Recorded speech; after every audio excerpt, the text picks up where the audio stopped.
The 74th consecutive sellout at Reliant Stadium here in Houston for two AFC South rivals, the Houston Texans and the Jacksonville Jaguars. Hello, everyone. Bill McAtee along with Steve Berline. And Steve, it's only week number 3, but you get a sense there's a lot on the line for both of these teams. Jacksonville does not want to start 0-3, and Houston wants to build on the momentum from last week. But are they the team that struggled in week 1 against the New York Jets, or the team that looked so good, so explosive last week in coming back on the road against Tennessee? Well, Bill, that's a question that a lot of Texans fans are asking right now. Is it the team that got decimated and destroyed by the New York Jets? Only 180 yards total offense, 0 touchdowns offensively. Arguably, this Texans team is one of, if not the most talented offensive team in all the NFL. Gary Kubiak wants his team to be more explosive. So was last week how they mixed it up with Tennessee something of a statement game? Well, I'll tell you what I think, and I think that this is a team, the Houston Texans, that have always been perceived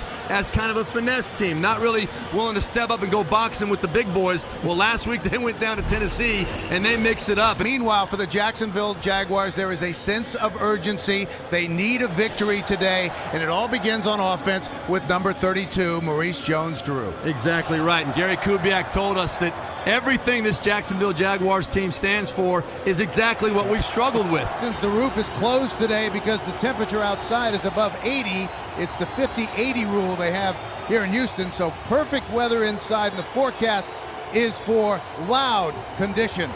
And that is always the case here. Jacksonville won the toss. They deferred, so Houston will get the ball to start.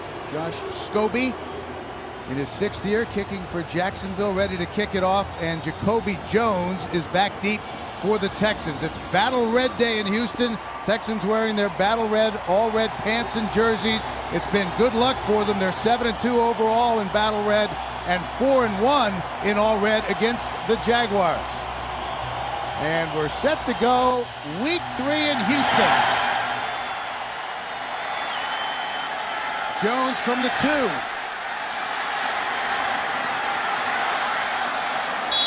And brings it out to the 21-yard line. Last week was the first time in a long time that Matt Schaub has actually felt healthy. And I think when he's healthy with these weapons, now having Kevin Walter out there on the field today, as we stated, this guy is in a perfect position to really excel today. I think he's one of the best in the league when he's got all of his weapons going. Leighton alone in the backfield. They'll throw on first down, short drop, and that was intended for Owen Daniels, the tight end. 2nd and 10 after the incomplete pass. Out to Anderson, who's able to go down and get it. So 3rd and 6, opening possession for the Houston Texans. Shot, has time, that's caught. Johnson, Andre Johnson, out to the 48-yard line. Well, the first 2 throws by Matt Schaub, it didn't look like he really had his feet under him very well. Looked a little jittery, a little antsy. They were not very accurate throws, but right here, great protection, big-time throw. You can see that anticipation right into the hole to the big hands, the big target of Andre Johnson, who, by the way, had over 115 catches last year. Matt Schaub will be looking his way whenever he gets the opportunity. Good, solid 3rd down conversion. That was good for 22 yards. Considine made the stop. 1st and 10. They spotted at the 47. Slayton. And no running room inside. Picks up maybe 1. Well, we saw 3 straight pass plays to open the game, Bill, and right there the first run. And this is exactly what the Texans have seen too much of this year. The little man, Steve Slayton, running into a pile and not coming out of it with anything. Got a yard on that play, but Gary Kubiak told us, even still, last week they stuck with the running game. They ran it 29 times. They've got to do that today, although he would love to see some good things happen for Slayton. Kubiak now in his 4th year leading the Texans. Again, Slayton, right side, ducks under to midfield. Jack Del Rio, 7th year at Jacksonville. He seemed surprisingly at ease when we talked to him yesterday. He said, look, we've got some young guys who we think can play. We have a lot of confidence in what we're doing, and we like our chances against the Texans. There was a sense of urgency, but not a sense of desperation to get a win today. I think all of them, all the players and coaches seemed very confident that they were going to get this thing figured out. 3rd and 7. Schaub with time across the middle, another first down. Daniels. Owen Daniels, 11-yard pickup, and down to the 39-yard line. Well, therein lies the problem defending the Houston Texans. So many weapons out there. Good job, Matt Schaub, stepping up and reloading there. You can see Matt Schaub, he likes it. He says, ooh, we got that one. But Owen Daniels is a matchup nightmare for safeties and linebackers. You're going to see a lot of him out there today. 2 third down conversions already to keep this opening drive alive. 1st and 10. Back to the run. Slayton, a little more room this time. Powers down close to the 36-yard line.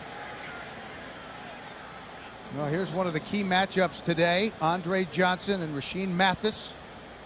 Well, we talked about in the open the problems between Cortland Finnegan and Andre Johnson. Well, Rashean Mathis and Andre Johnson have a mutual respect for each other. These are two guys that have gone against each other many, many times, but they both do their talking by how they play on the field. You're going to see these two matched up all day long. Rashean Mathis will be blanketing Andre Johnson. He limited Larry Fitzgerald last week to 4 catches. Shot. Lets it go. Johnson tries to go up and get it. And it's an interception. Yeah. Mathis was right there with him, and he came down with the ball.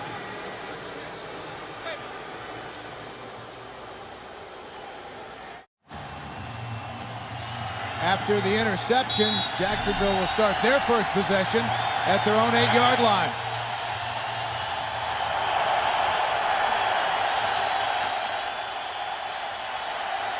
As always, the crowd is loud here in Houston. Offset eye. Jones drew up the middle. Powers his way across the 10 to the 12-yard line.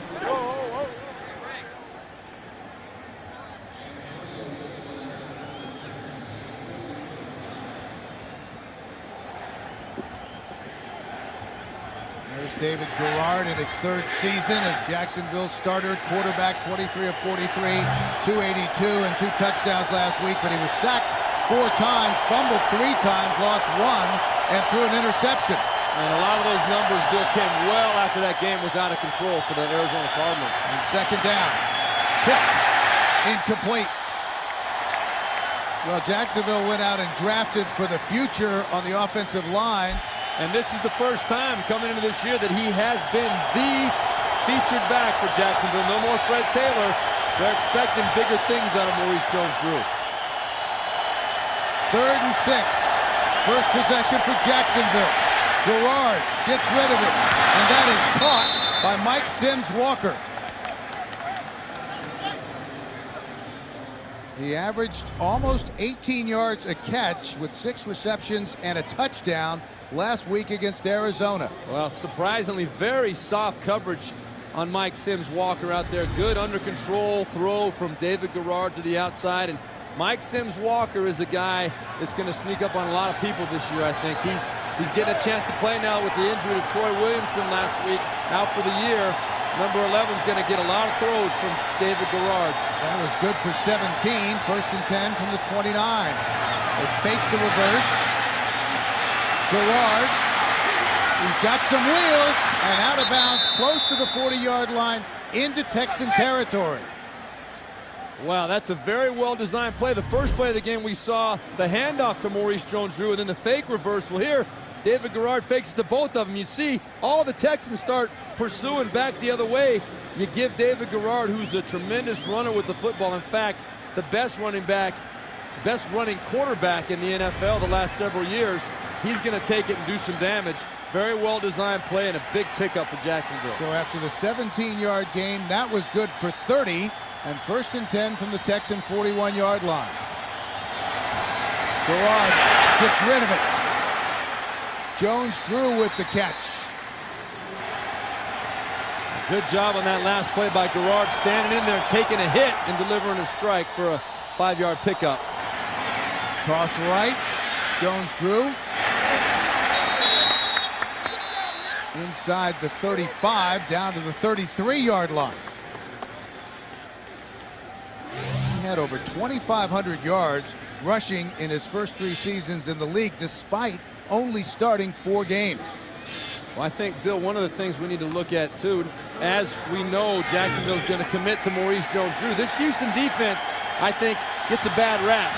Aside from 3 plays that went for 217 yards last week, this defense has been playing pretty sound, pretty aggressive, and very good against the run. We'll see if they can limit the big plays. On 3rd down, that's a nice defensive play. Tim Bowman.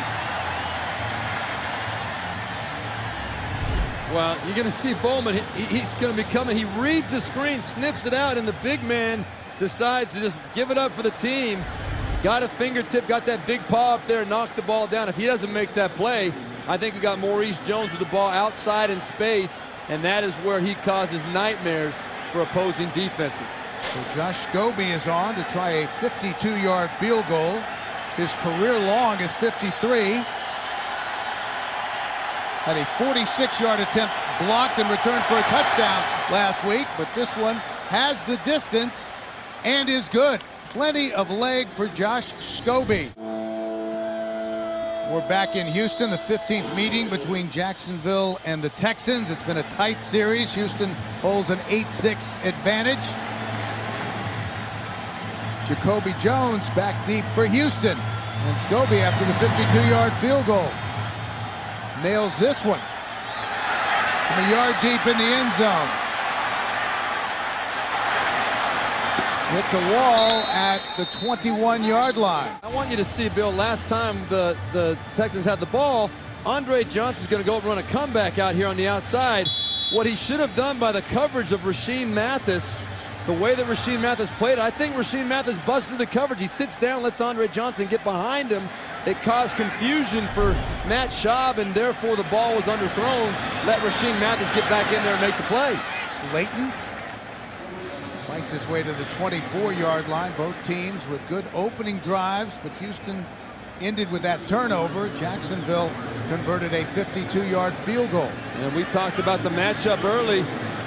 Rashean Mathis against Andre Johnson. He will follow him all over the field. I think he got away with one there.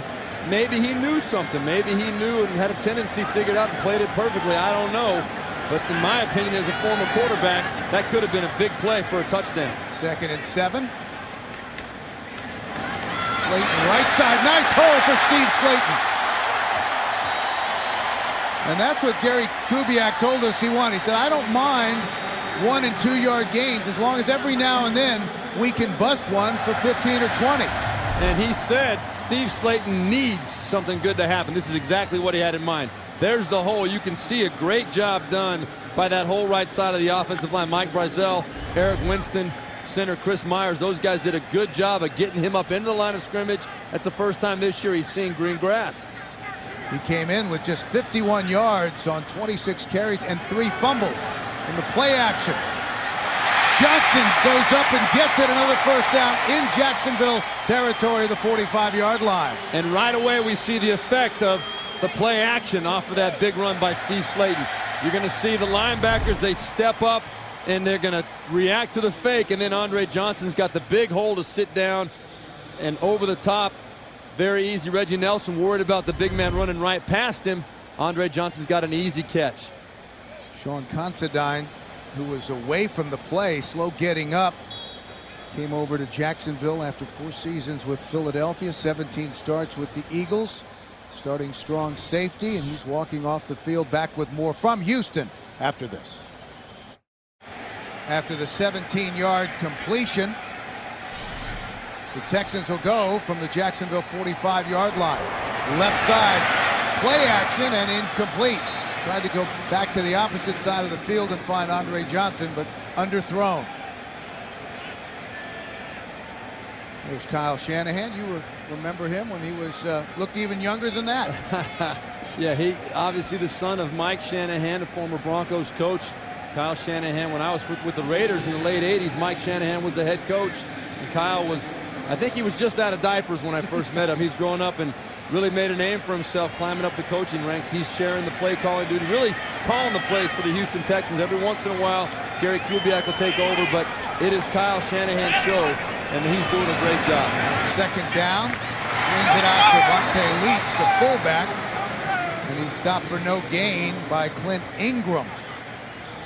Vontae Leach, who was an alternate for the Pro Bowl last year. Well, two good defensive plays by Jack Del Rio's defense. Both times, none of the play action is even remotely fooling the defense for the Jaguars. They're right there to make the tackle and make the play. Kevin Walters, the motion man, playing in his first game of the season. Missed the first 2 weeks with a hamstring injury, and he has been a valuable contributor on third down. And he's open, and Schaub didn't see him, instead went to Dave Anderson. Walter was open, flashing across the middle. No doubt about it, Bill. Kevin Walter was wide open down the middle of the field. I'm not exactly sure. Right here is Kevin Walter. He's going to just shoot right down the middle of the field. He got the perfect coverage. Matt Schaub should have. They come with a full-out blitz up the middle. You see how wide open he is right there. That is not going to happen too often in the NFL. That's an easy throw and catch. Matt Schaub is going to be kicking himself when he sees that tomorrow. Mike Thomas, the rookie, back deep. And it's actually fielded by a man away from the ball. We're back, and Ron Winter, our referee, has an announcement about the last play. On the previous play, a fair catch signal was given by number 80 of the receiving team. Therefore, the ball cannot be advanced. The ball is placed at the spot where the receiving team player picked the ball up. First down. So they spot it at the 11-yard line.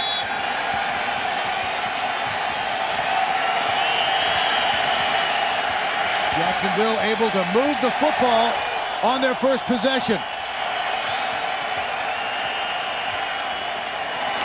Jones-Drew, great penetration from the Texans, stopped for a loss, led by Brian Cushing. All right, JB, thank you. Michael Vick playing in his first regular season game in 33 months. After the loss of 2, 2nd and 12 for Jacksonville. Garrard. Incomplete. Torrey Holt was the intended receiver. Dante Robinson. Nice job breaking up the play. Now this Texans defense is fired up. You know, they talked to us on Friday, Bill, talking about the only thing they think they're doing wrong is they're not communicating well enough. Well, they're on the same page today. They really stepped it up in the second half last week against Tennessee. No running room for Maurice Jones-Drew, swarming the Texans defense. Mario Williams made the tackle. Now here's Mario right here. Watch him just pursue. This guy is a freak as far as his athletic ability. He can run down people much smaller, much quicker than you think he would be. An incredible athlete who's just going to keep getting better. Adam Podlish standing 3 yards deep in his own end zone. The Texans should have good field position after this punt. Jacoby Jones, always dangerous, back deep. Calls for a fair catch and makes it at the 45-yard line. Casey Studdard started today at left guard, and he played well in the preseason when Pitts was hurt. His dad, Dave, played with Gary Kubiak in Denver, and Gary said he used to see Casey running around in diapers. And he said this is a guy that's earned his opportunity. He's got no doubt he's going to step in and play well. From the 44-yard line of Jacksonville, play action. Schaub gets out of pressure, rolling to his right, finds Walter. Kevin Walter out of bounds at the 20-yard line. Reggie Nelson made the stop after a pickup of 24. Well, super job here by Matt Schaub, stepping up in the pocket. You're going to see Kevin Walter doesn't ever quit on this route. He sees his quarterback in trouble, says, hey, I'm going to open space, I'm going to green grass, give me a chance. Matt Schaub, not known as a really mobile guy, but just mobile enough right there to buy that time and then deliver the strike to Kevin Walter. And he says he feels good physically. His ankle is close to 100%. Slayton. Tough running inside, down to the 18-yard line. Bill, those don't look like much, those little 2-yard runs, but what I like about the way Steve Slayton's running today, he's pounding it up in there. When you look at the film from last week in week 1 against the Jets, he looked to me a little bit tentative, like he wasn't the same confident slashing running back he was last year when he ran for over 1,200 yards. You know, his normal average is 4.8 yards a carry coming into this season. This year is only 2.3. Good to see him being decisive and getting into the hole. He led the entire AFC in total yards from scrimmage. Touchdown, Jacoby Jones!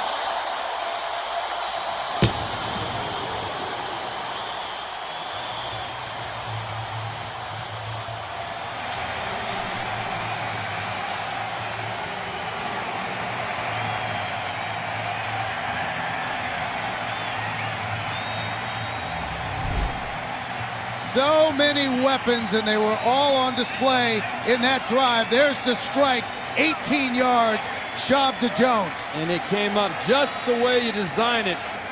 That route's called a shake route by the outside receiver. A little double move. Had Andre Johnson running down the middle of the field to hold the safety, and Jacoby Jones scores his second career touchdown. The first was last week. And there's Jacoby's mom, Emily. She has the same seat for every home game. Got to celebrate with her son, who really has broken through. I mean, he's always been a great special teams player, but he was very productive. Came back from an early drop last week. Had a couple of key receptions in the victory and an 18-yard touchdown catch there. And he knew exactly where mom was, didn't he? Look at this. Ah. How about that? Nothing like a hug from mom. Squibs it.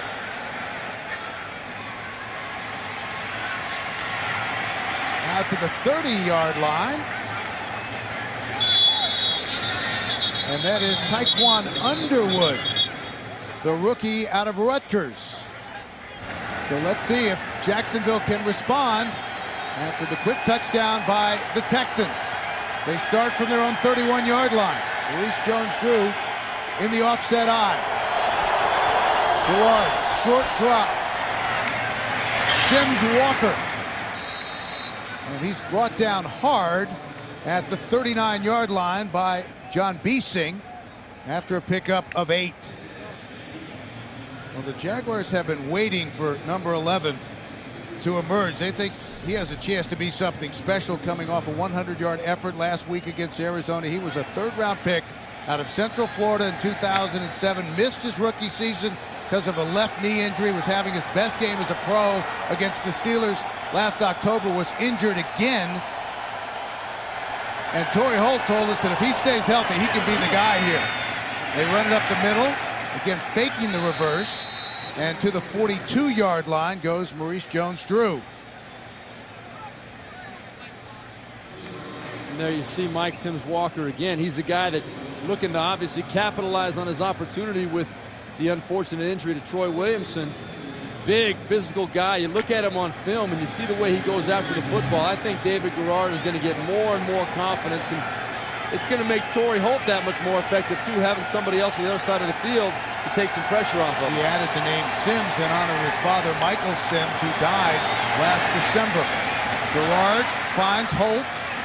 He makes the catch into Houston territory, down to the 44-yard line. Dante Robinson made the stop, a pickup of 14. Well, David Garrard knows, and Torrey Holt will be the first one to tell you, the best thing for your featured receiver, your number 1 receiver, is to have a number 2 and a number 3 out there to take some of the looks and some of the pressure off on him.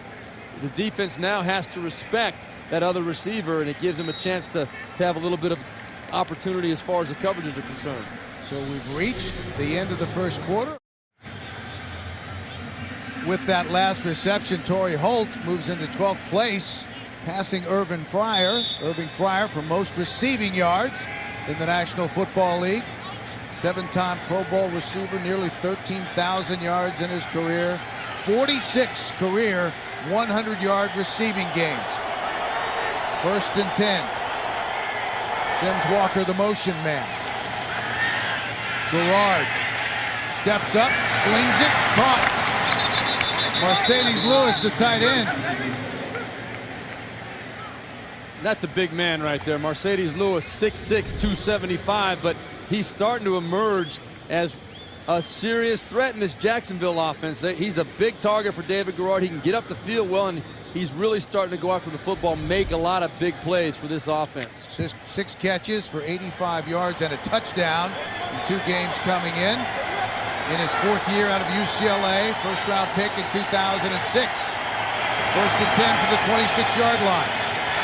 Texans showing blitz. Here they come. Garrard, as they pick it up nicely, floats it to the end zone. Sims Walker, the intended receiver, incomplete.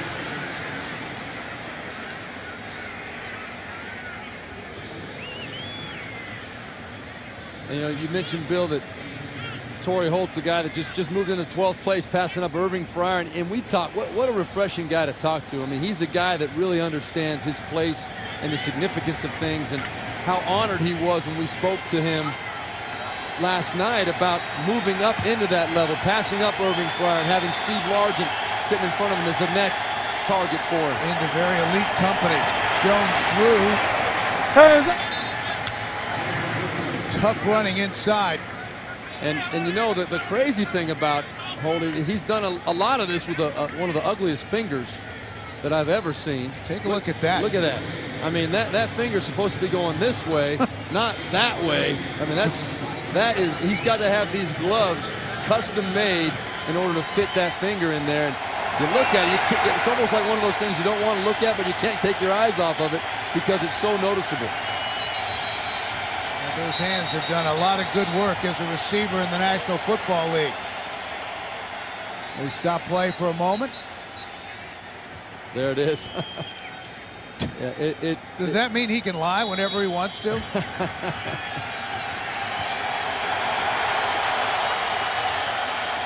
From the 23-yard line, 3rd and 7. Garrard hit as he let it go. A nice catch. Mike Thomas, the rookie, playing in his very first NFL game. He left Arizona as the Pac-10's all-time leading receiver. Well, David Garrard told us last night that we're going to see a lot of these guys. He said, okay, well, Mike Thomas is the guy that's going to be making some plays for us tomorrow. Mercedes Lewis. You're going to see a little bit of Mike Sims Walker. David Garrard standing strong in that pocket, taking hits. But a lot of these names, even Jacksonville fans might not be familiar with, but they're going to be getting some chances to make plays. That was good for 10 yards and a first down. So from the 13, they keep it on the ground. A loss on the play as Brian Cushing, the rookie, led the charge. He has led the Texans in tackles the last 2 weeks, and Gary Kubiak told us that Cushing has brought an intensity to not just the defense, but the entire team in the way he plays and flies around, both during games and in practice. Yeah, he said he may not know exactly what he's doing on every play because he still is a rookie. He was hurt during the preseason, but man, he is getting better each and every week, and he is a force and a lightning rod for this defense out there. Big and fast and rocked up. He can bring it. 2nd and 12 after the loss. And that's caught. Wolford keeps his balance. Touchdown. They had to check to see whether or not he had stepped out of bounds. Oh, what a great job by David Garrard. He saw the coverage. He knew it was man-to-man across the board. It was actually supposed to be hitting Ernest Williford up the sideline, but watch the way David Garrard puts this ball right on Ernest Williford, who, by the way, is now a tight end. When he was back with Jacksonville several years ago, he was a wide receiver. Now he's a tight end. They feel like they're going to give him some great matchups. They're going to throw the challenge flag because it looked like you could see on the replay that he stepped out of bounds at the 2. Yeah, I think Gary Kubiak saw the same thing we did. Looked like that left foot went out of bounds at the 2-yard line. But Ernest Williford is a great story. But the runner did not step out of bounds. We're back in Houston, still awaiting the outcome of the challenge. It's really interesting why it's taking so long. We got plenty of looks that show that foot was clear out of bounds. You see right there, that left foot is definitely on the line, just inside the 2-yard line. Great effort by Ernest Williford, but it's going to come back to the 2-yard line. A good challenge by Gary Kubiak. And you can see this next left foot right there. That foot is clearly on the line. And while we got a second, you know, you talk about this guy Wilford, he was a wide receiver. David Garrard told us, you see David right there, he told us that this is one of the things that limited Wilford as a receiver was he didn't have the great speed. Well, you make him into a tight end, he's 6'4", 235. He's got great speed for a tight end. Sixth year out of Virginia Tech. The more confident he gets, the more problems he's going to cause defenses. I guarantee you that. And they got a rookie they like, Zach Miller. Here's the call. After review, the runner stepped out of bounds at the 2-yard line. Therefore, it'll be first down and goal just inside the 2-yard line. Houston is not charged with a team timeout. The clock will start on the ready for play. So good challenge. But first and goal from the 2. And this is how Jacksonville has responded to the quick strike by the Texans, but it's going to get loud in here now. Battle Red Day. A sea of red everywhere here at Reliant Stadium. Woo!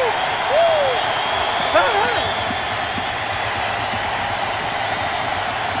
Hey, hey, hey, hey! From just inside the 2. Play action. Garrard will keep it. Touchdown. Steps into the end zone. We talked, Bill, in the open about how important it's going to be for David Garrard to make plays with his feet. Right there, great example. You get him out on the edge, and, well, he's a big man out there. He's about 240 pounds, but he can move. And you get out there, a lot of quarterbacks, they'll try and buy time and find someone to throw the ball. Garrard says, no, thank you. I'll take it in myself. So touchdown for David Garrard. Jacksonville regains the lead. And Josh Scobie's on to try the extra point. It's good. So 11:18 left to go in the half. Well, nice response from Jacksonville. 11:18 left to go in the half. As Scobie prepares to kick off to Jacoby Jones, back deep, standing at the goal line. 69 yards, 10 plays in the drive. Culminated with the 2-yard touchdown run by Garrard. 4 yards deep in the end zone. Jones brings it out. Reverses his field. Has some running room. Jacoby Jones, he's exciting to watch. Pulled down from behind at the 26-yard line by Brian Russell. Both teams have already had 6 plays of 10 yards or more. Chris Brown has checked in now for the Texans. Play action. Schaub.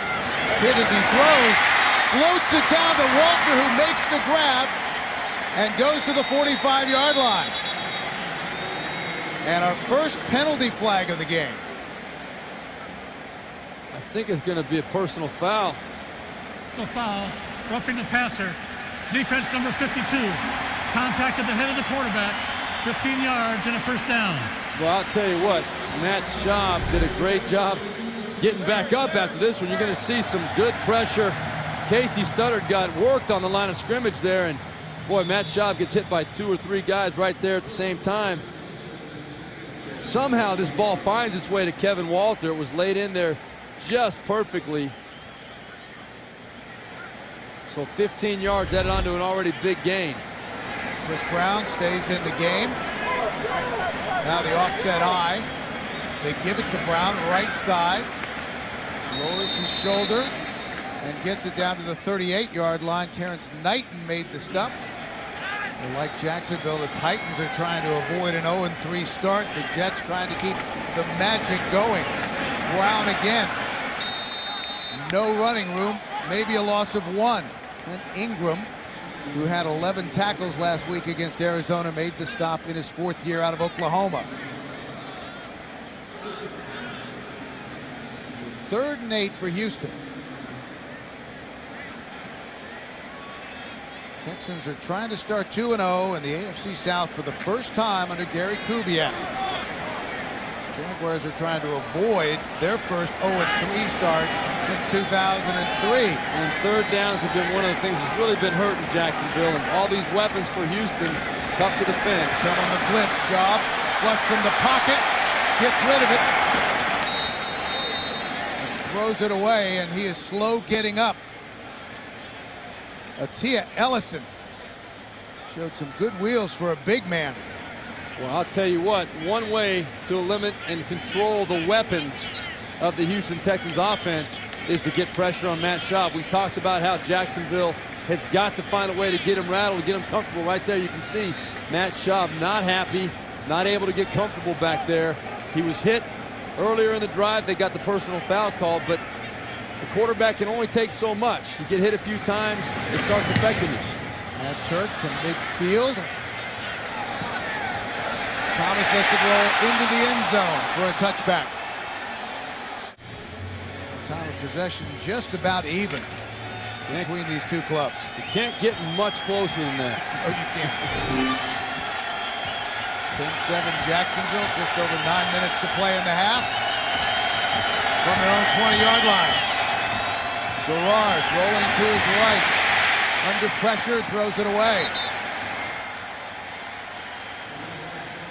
You know, one of the unique things about this Jacksonville Jaguars team is their offensive line. You look at the two rookie draft choices this year, and then you combine it with the three guys in the middle here who have missed significant time. You got Manawai, Meester, and Williams all missed significant time last year, and then the two new draft choices. This is an offensive line that really has not spent much time together, and the guys that were veterans or that are veterans last year didn't hardly play at all. 2nd and 10. Houston showing blitz. Up the middle, Maurice Jones-Drew. Fights his way to the 24-yard line. Zach Dials, the weak side linebacker, made the stop. He was the starter at strong side linebacker last year before he broke his leg. And Bill, to follow up there on that offensive line, what is unique about that, and as a former player, I know to have one new part into an offensive line is significant because they have to learn how to work together and to communicate, but to have two rookies and three guys that have never really played together, that's a big challenge. So David Garrard, he's got to be patient. These guys are playing well today, but it's going to be a work in progress. 3rd and 6. They have to get just to the 30-yard line. Ryan Cushing made the play. 4th down. 260 pounds, Cushing, and runs a 4.6 40. 15th selection overall, and the Texans feel like they've got themselves a real football player here. And when you watch him run around in the field out there, practice or wherever, you know that he just enjoys coming up and just smacking people. Taking a little bit of pressure off D'Amico Ryans, who plays in the middle, and Dials has been good on the weak side as well. So Podlish, short punt. Jones fights his way to midfield and falls into Jacksonville territory. We're back. The Texans have had the ball in Jacksonville territory on every possession, but they only have 7 points. Start at the 49-yard line. Slayton is back in the game. Right side, nice hole for Steve Slayton. Tried to cut it back inside and was met by 2 Jacksonville defenders, led by Quentin Groves. Groves limps off the field. Started at outside linebacker today with Jacksonville opening up in the 3-4, but they will switch back and forth depending on the situation. They'll play the 4-3 as well. Yeah, they've got 3-4 personnel in there right now, 3 down linemen. Schaub guns it to Walter. First down for Houston. Derek Cox, the rookie, made the stop. Early in the game, he got hit, bit his tongue. The Jaguars have already drawn a little blood, Bill. That first shot under the helmet rattled us. Yes. 1st and 10, short drop, pump fake. Johnson, Andre Johnson had to wait for it, but makes the catch down to the 12-yard line. You know, I have got to fault Reggie Nelson on that. He's got to make that play. He had a chance to get over there and make the play, but I think even now Houston's going to get another personal foul, another late hit on Matt Schaub. Great catch, great play by Andre Johnson and Matt Schaub hooking up there, but I think Reggie Nelson could have made that play and broke it up. That was good for 25 yards. And Andre looking a little shaken up. Illegal use of hands to the face, defense number 51. The penalties decline. The play results in a first down. They call that on Clint Ingram, the outside linebacker. Let's see.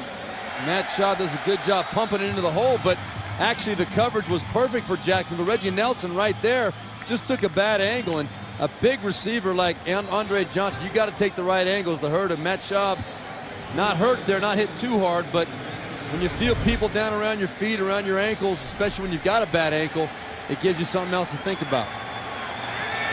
So from the 12-yard line, 1st and 10, Slayton down inside the 10 to the 9-yard line. Steve Slayton had a monster game against the Jaguars last year, late, 130 yards and 2 touchdowns on 21 carries. He also had 2 catches for 52 yards. Trying to rekindle some of that magic from his rookie year. Andre Johnson, meanwhile, on the sidelines, seems to be indicating his elbow is the problem. Already 64 yards on 3 catches. Play action. Schaub rolling to Walter, diving forward to the pylon. Touchdown! Kevin Walter, welcome back.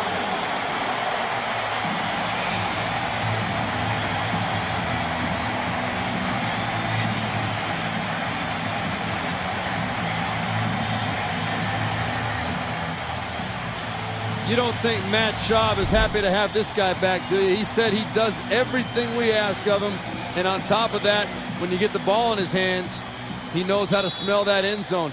The guy averages 1 touchdown every 7.5 times he touches the ball. That's a pretty good ratio. It's 7th best in the NFL. Extra point by Chris Brown is good. And Houston back on top with 5:33 left to go in the half. 4 catches for 60 yards for Kevin Walter. Gary Kubiak called him a lunch pail guy. 7th-round draft pick out of Eastern Michigan. And all he does is find ways to make plays. You know what I call him, Bill?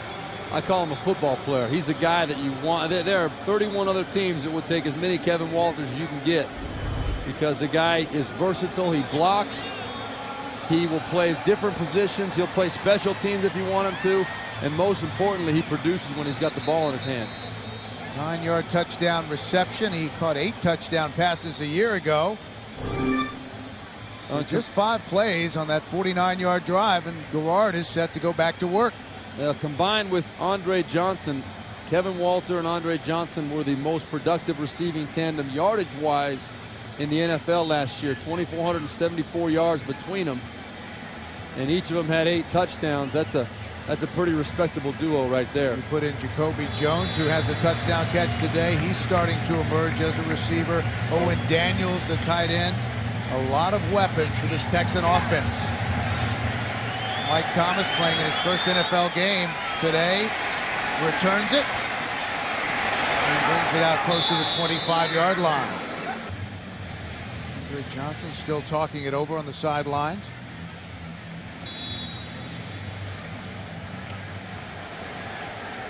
Rashad Jennings, by the way, the rookie out of Liberty, the 7th-round draft pick, has checked into the game.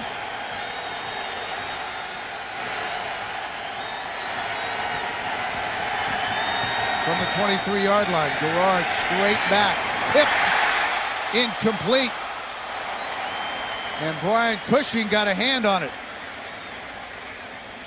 David Garrard and Maurice Jones-Drew told us in our meeting yesterday that they expect to have a lot of one-on-one coverage. They're expecting you're going to see the blitz coming right here. Cushing coming straight up the middle. They had a lot of pressure coming. Little crisscross there, and Cushing gets that paw up right in the air right as David Garrard lets go of the ball. Garrard, not a tall quarterback, does have a tendency to get balls deflected, and there's Brian Cushing with a little bit more hair than he has right now. Well, a rookie tradition, they shaved it during training camp. Jennings remains in the game. Garrard to Greg Jones, the fullback. He's swarmed under. D'Amico Ryans was the first man there. And the feeling is that this is easily the best group of linebackers they've ever had here in Houston, with Cushing, Ryans, and Zach Dials. And we posed a question to Maurice Jones-Drew yesterday, why D'Amico Ryans is so tough. He said, well, first off, he's bow-legged. And he said that means he's a little bit lower to the ground, and he comes with a little bit more pop. He's got the little bend to his knees, and when he hits you, boy, you feel it. 3rd and 11 for Jacksonville. Pressure. Gets rid of it. Torrey Holt, the veteran, makes the catch and a first down. Glover Quinn, the nickelback, the rookie out of New Mexico, made the stop, but it's a first down for Jacksonville after a pickup of 16 yards. And watch the job right there. David Garrard's strong in the pocket. He's such a great athlete, and he moves around so well. He's 240 pounds. He can rip through the arm of Mario Williams coming off the edge, the short corner. He got by the rookie Evan Britton, but David Garrard bought himself a little extra time, found the veteran Torrey Holt over the middle. 16-yard pickup on 3rd and 11 from the 39. Jones-Drew, Maurice Jones-Drew, and he's going to score.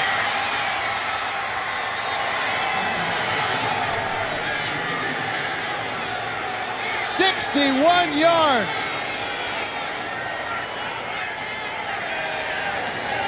You know, this is getting to be almost a joke when you talk about the Houston Texans' run defense. They play so well 95% of the time, but they give up runs like this. Look at the hole that's going to develop on this side of the field. Look at, I mean, Bill, there is nothing here. Over pursuit by the safeties. They've got 8 men up in the box. There's no reason. It's discipline, it's communication, and it happens week in and week out. There's no excuse. Prior to that play, only 45 yards rushing for Jacksonville, and Houston's feeling good about themselves. Now they've given up over 100, and Houston's shaking their heads again, saying, what do we have to do to fix this problem? 74 yards today after the touchdown run. Extra point by Scobie was good, so 3:47 left to play in the half, and Jacksonville back on top 17-14. You know, it's hard for me to figure out who the problem is and where it starts, but if you look right here, watch the safety coming up. That's Biesing, who's going to come up to support the run, but he over pursues, steps up to his right. You see right there, he is supposed to be filling that hole right there, and gives the big cutback lane to Maurice Jones-Drew. And once this guy gets in the open field, there's no way. There's no way you're going to stop him. I mean, if you don't make him run through some tackles or avoid some kind of obstacle, it's not going to happen. Biesing has got to step up into that hole and make that tackle. Well, over the first 2 games, they were burned for nearly 400 yards on just 6 plays. And that led to Houston being ranked last in the league coming into this game against the run, and last in total defense, giving up an average of 455 yards a game. And that was David Gibbs, the defensive backs coach, talking to Biesing right there. And I know David Gibbs. He was coaching with the Broncos when I was out there in the early part of this decade, 01 to 03. And David Gibbs will make it very clear how he feels. He's the son of Alex Gibbs, and they do not mix their words. Biesing knows what his responsibility is now, I guarantee you. Second touchdown of the year for Maurice Jones-Drew. Jacoby Jones with some running room. Such an exciting player, and he brings it out close to the 35-yard line. Andre Johnson is back in the game. 3:40 left to go in the half, and let's see what the Texans can do. Steve Slayton alone in the backfield. Goes to the 34-yard line. 1st and 10. Schaub checks it down to Slayton. Cuts back inside. And that's a first down for Houston, close to midfield. Rashean Mathis made the stop. One of the things that really makes this Houston Texans offense go, as much as the play action, is the screen game. They run them as well as anybody in the NFL. You've got athletic linemen that get out there in front. They time it up very well. Steve Slayton really has a good feel for where to settle down and where to get behind those linemen, how to set up his blocks.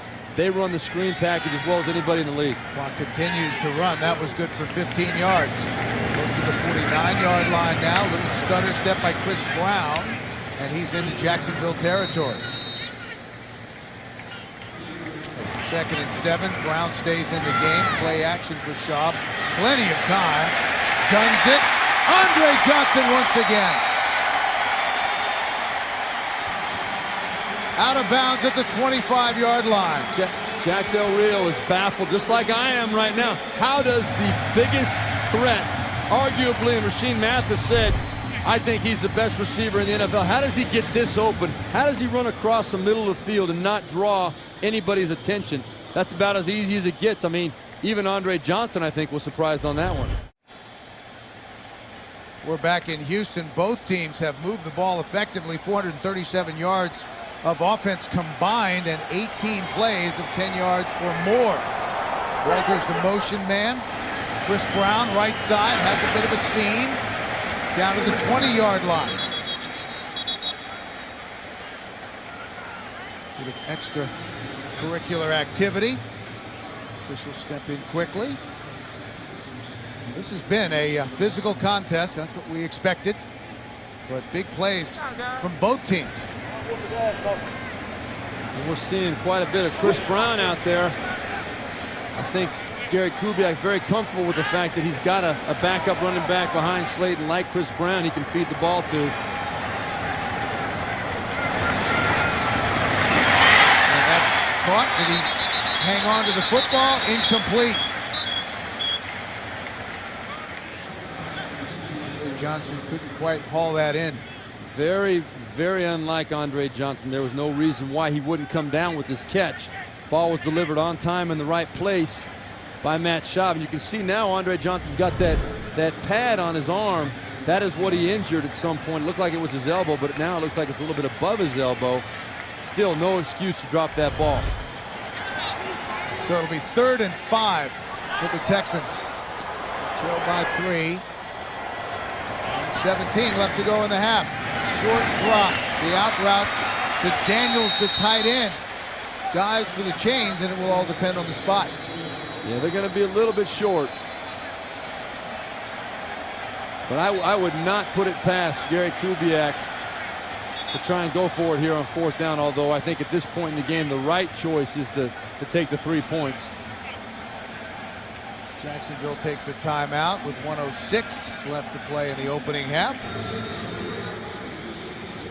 It looks like they're going to try and go for it, unless they're going to go with that standard play that every NFL team has, where you try and draw the opposing defense off sides. As a quarterback, you never tried to do that. Never. And I'm sure Jack Del Rio never does. That's what he's saying right there. Watch the quarterback, don't jump. You know, I'm not surprised Gary Kubiak going for this. He's a very aggressive, very confident football coach. I think a lot of coaches would take the points right now, but I'm not a bit surprised. Although I think they're going to try and draw him off sides. About a half a yard to go. Nope, they toss it back to Walter. He's got the 1st down and more. Walter down to the 5. And that was not a traditional play call on 4th and short. That was a great play call. I mean, I have nothing to say. I never would have thought of that. There's Kevin Walter coming back in motion. You don't even have a running back on the field. So Jacksonville is probably saying, well, heck, they're going to try and draw us offside, just like I said, or they're going to try and throw a pass. But on 4th and short, why would they make it so obvious they're going to throw a pass? Great design by Kyle Shanahan and Gary Kubiak on that play. Terrence Knighton, the rookie, the 3rd-round draft pick out of Temple, is down on the field. The first rookie to start at defensive tackle in the history of the franchise. Big body out of Temple, but to the lower part of that left leg looks like the issue. And he was one of the players that Jack Del Rio said was just a really terrific, pleasant surprise for Jacksonville in the preseason. He has made a huge difference on this Jacksonville team. You've got to have, if you're going to commit to going to the 3-4, whether it be as your base offense or as just a significant part, a base defense or a significant part of your defense, you've got to have somebody that can line up on that center and occupy as much space as possible, plug it up. And Terrence Knighton, for a rookie, they've been tremendously impressed with him. Let's take a look at what happened.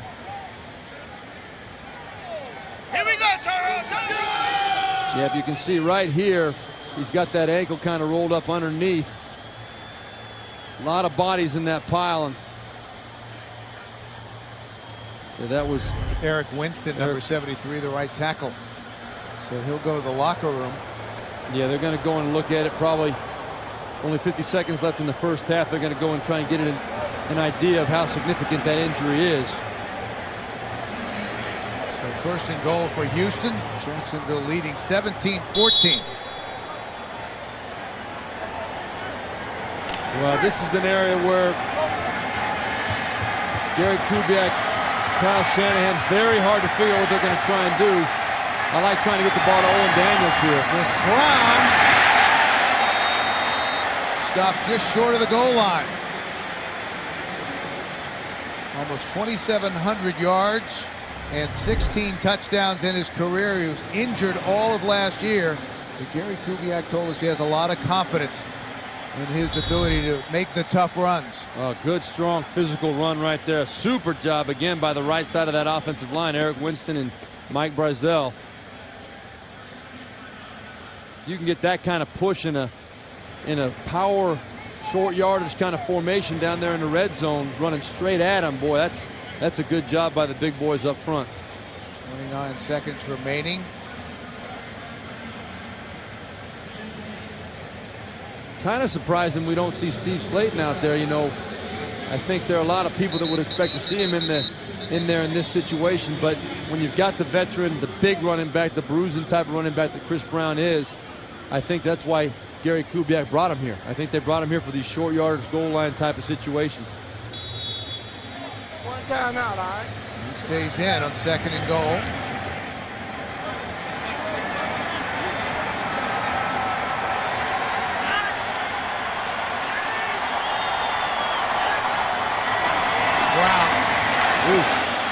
And he'll lose a couple. Tremendous penetration by the Jacksonville front. Yeah, boy, I'll tell you what. I think that was Big John Henderson, number 98, that got up on the snap, right on the snap. So quick for a man his size. He got that initial penetration that got Houston out of whack, out of control, and that freed up Quentin Groves to come in and make the good, solid tackle on Chris Brown.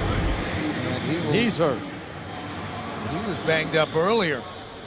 Second year out of Auburn, second round draft pick. They actually lost a yard on the play. Clock stops with 23 seconds left.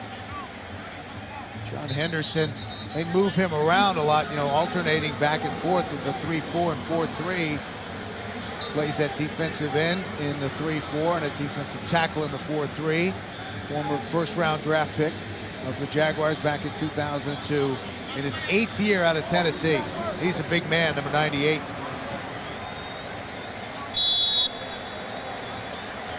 If I'm Jacksonville right now, I'm trying to find a way to keep my eye on number 81, Owen Daniels. Here he is on the side of the formation.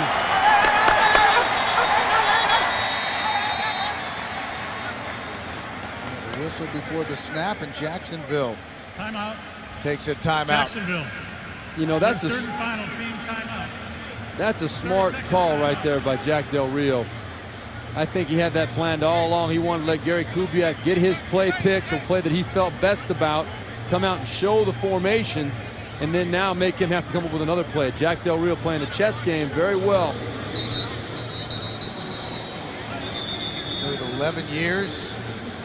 Solid linebacker in the National Football League, playing with a lot of fire. Last time out for Jacksonville, the Texans have one remaining.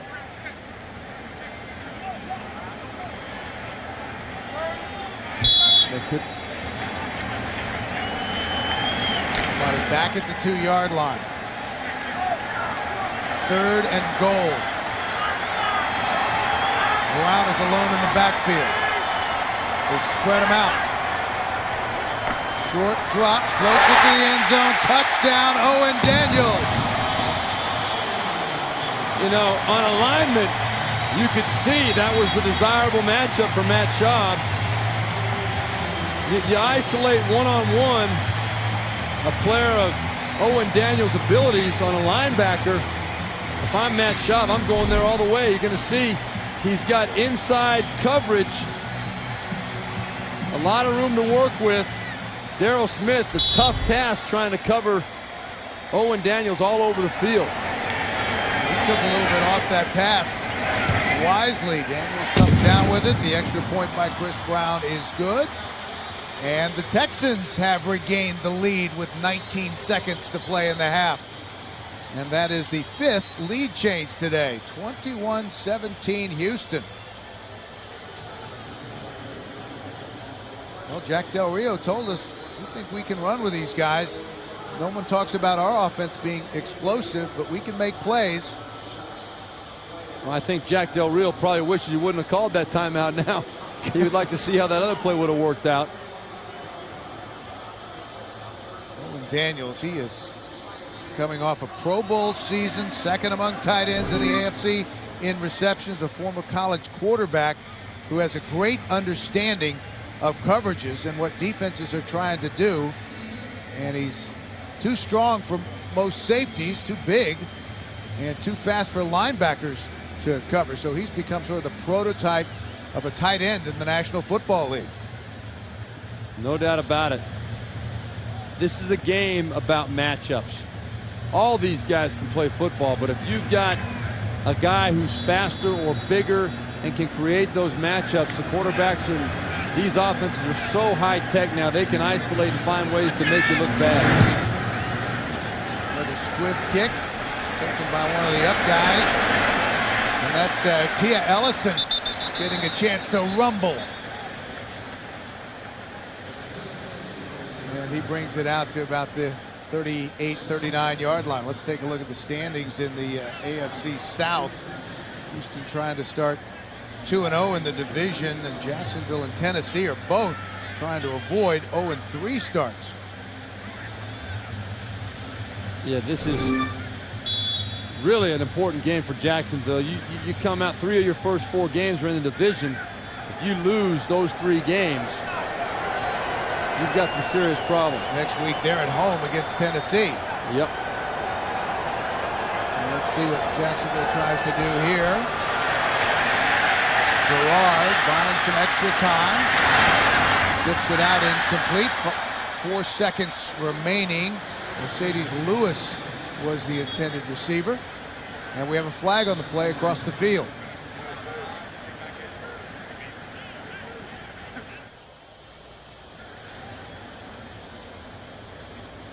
Jack Del Rio. Illegal touch of a forward pass. Number 89 offense. Went out of bounds, came back inbounds, was the first to touch the ball. 5-yard penalty. Repeat first down. So they're spotted back at the 33-yard line.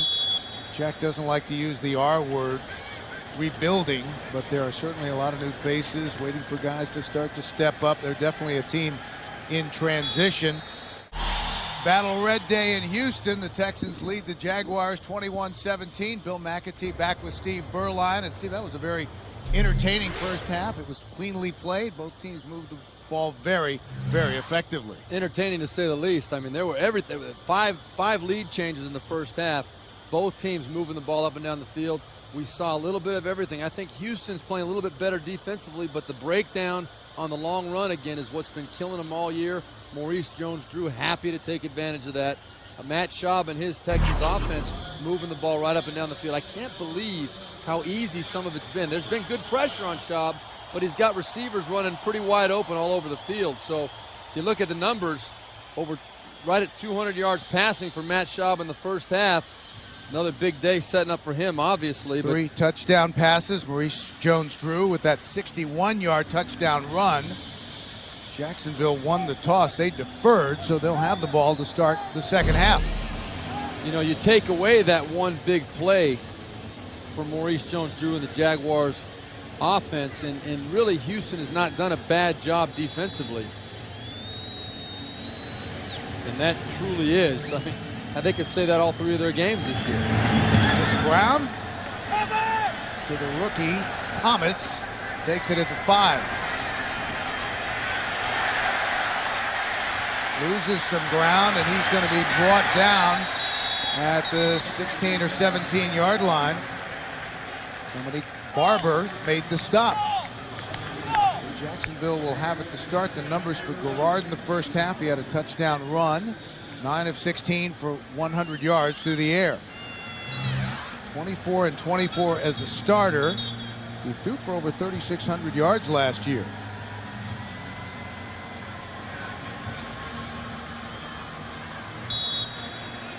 Texans lead it 21-17, just underway in the second half. Maurice Jones-Drew, who has a long touchdown run today, alone in the backfield. Garrard to the sideline, and that is caught by Mike Sims Walker. It looks like we're not going to see much different if you go by the first play of the second half. Houston is going to line up with an 8-man front. They're going to stick Beasing, number 40, up in the box to try and account for Maurice Jones-Drew, be that extra man up in there. They're going to give David Garrard and his receivers one-on-one coverage on the outside. I'd like to see Jacksonville and Dirk Cutter, the offensive coordinator for Jacksonville, try and take advantage of those matchups a little bit more. Back up. Gain of 6 on first down, 2nd and 4 now. You see press coverage across the board. Jones-Drew. Close to the 24-yard line, Antonio Smith made the stop.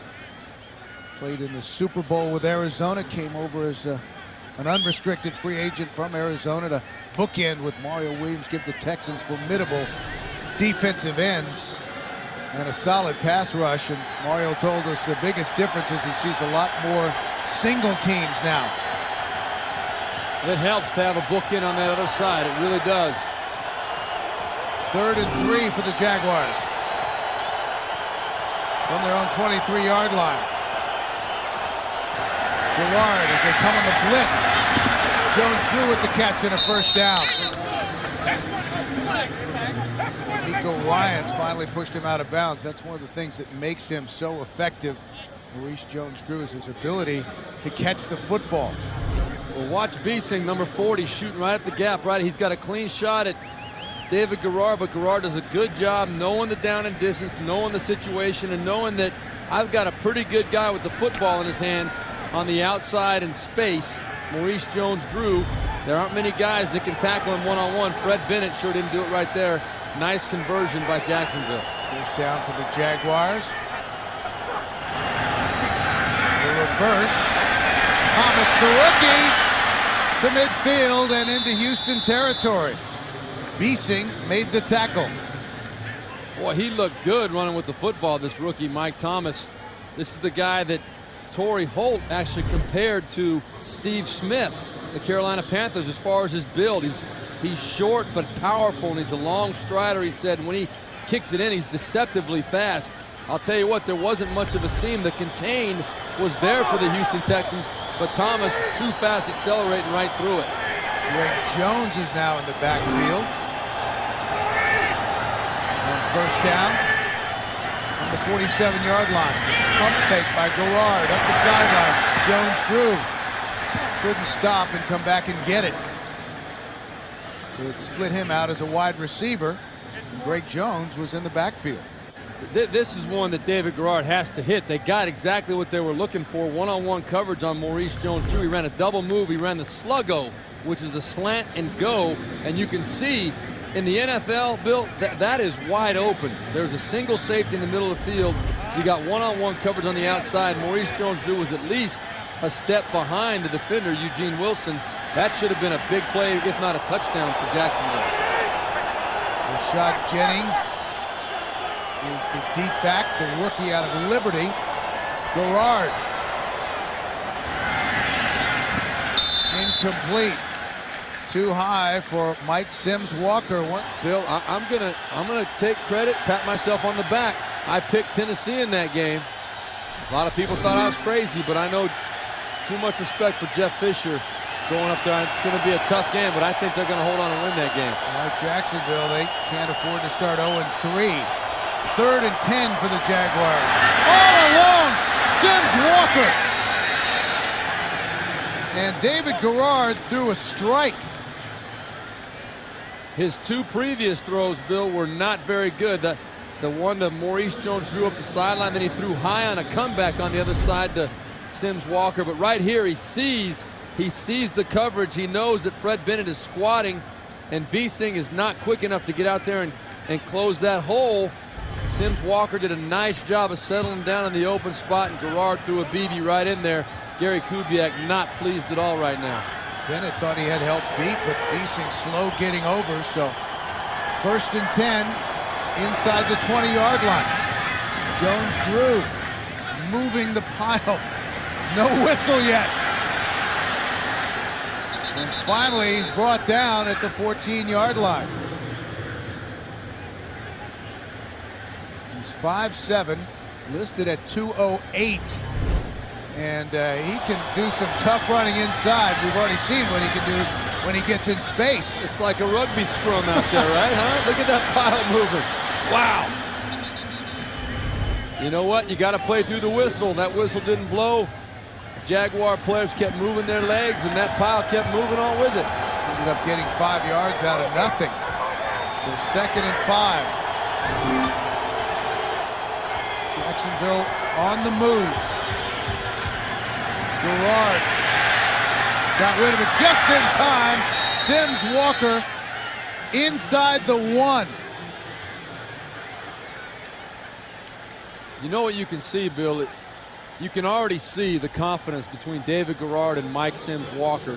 He is having no hesitation where he wants to go with these footballs. He's looking to the right side all the way. Even though he had Torrey Holt one-on-one on the backside on Dante Robinson, they have found something with Sims against Fred Bennett. I think they like going to Fred Bennett a lot more than Dante Robinson, and Sims Walker's taking advantage. 1st and goal.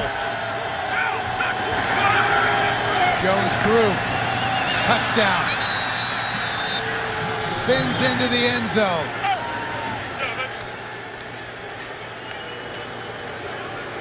I promise you, Jack Del Rio skipped the beat there for a second. David Garrard almost dropped that ball on the snap, which is the coach's worst nightmare when the ball is fumbled there in the goal line situation. You'll see David Garrard didn't get this ball clean. He had to go down and pick it up. Never hit the ground, but he almost dropped it. Maurice Jones-Drew finishes it off. Scobie on to try the extra point.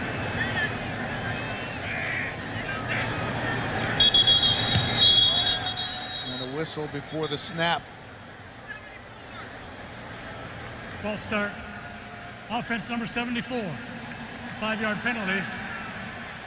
Repeat the try. Mo Williams, the right guard.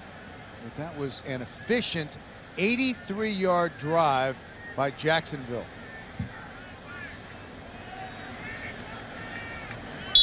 Talked to Jack Del Rio. He just had this quiet confidence. I don't know what they saw on tape, but they felt like they could really move the football against this Texan defense. So once again,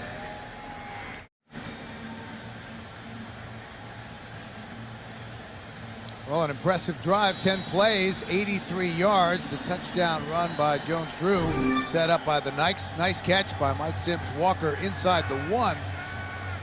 And our 6th lead change. 24-21 Jacksonville. Jacoby Jones. Little hesitation. Gets it to the 18-yard line. Jacksonville scores on their opening possession of the second half. Let's take a look at the murderer's row that this Jacksonville defense has faced here this season already. Manning, Warner, and now Schaub. It doesn't get any tougher than that. I mean, you can make a case for the Patriots and Brady, but they're not clicking yet this year.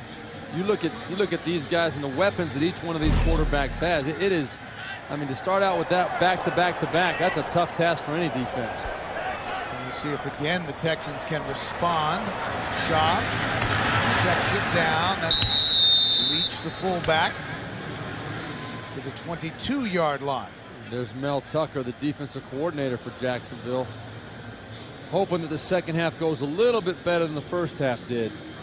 Just a little bit too easy. Doing a good job creating the pressure on Matt Schaub, and that does definitely have a cumulative effect. But If you look at the film last week from the Arizona Cardinals game, came with a lot of pressure, but Kurt Warner still completed 24 out of 26. A lot of guys running around open. Steve Slayton is back in the game.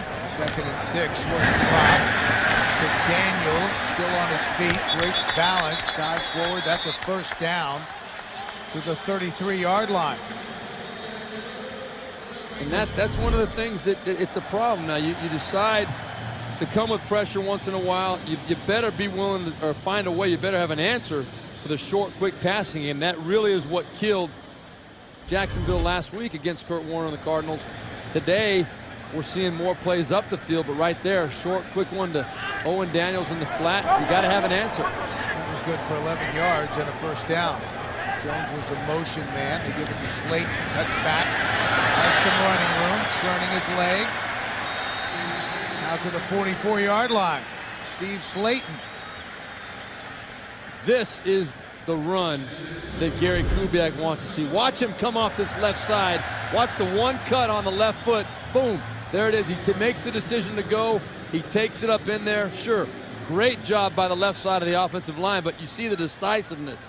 He made the decision, said, this is where I'm supposed to take this football. That's what Steve Slayton needs to do. 42 yards today. Last game was for 11 yards. Slayton, little stutter step, breaks free and into Jacksonville territory. Tough running now from Slayton to the 45-yard line of the Jaguars. Slayton himself, when we spoke to him on Friday, told us maybe it is a confidence thing. You know, he had the 3 fumbles coming into this game, out of 32 touches coming in as well, and also the just not having any of the big runs where he had any green grass anyway, anything to get going. Today now, once he's gotten a few of these, he's starting to taste it, starting to feel it again. 3 straight 11-yard gains, and Houston is on the move. They trail by 3. Slayton to the 42-yard line. And it's like in the NBA, Bill, when you got a guy that's hot. You know, when Michael Jordan wanted the ball with the Bulls back in the day, or Kobe Bryant now, when he's hot, you feed him. You let him keep going. Right now, Steve Slayton is that guy. He's hot. He's feeling the rhythm. The line has got a good rhythm going up front. Looks like Gary Kubiak and Kyle Shanahan want to ride that horse right now. Came in ranked last in the league through the first 2 weeks running the football. Already a big improvement here early in the second half. Caught by Leach. Inside the 40, down close to the 38-yard line. Justin Durant, the middle linebacker, made the tackle. And a very good play by Justin Durant. We're talking about the running game, and that's what makes Houston so dangerous. If they get that running game going, stay committed to it, you've got to respect it. The linebackers have got to be very disciplined in their keys and their reads. Right there, Justin Durant did a good job respecting the run, but reading the pass, and made a good break on the ball. A shotgun on 3rd down, 3rd and 4. Schaub. Slayton was all alone.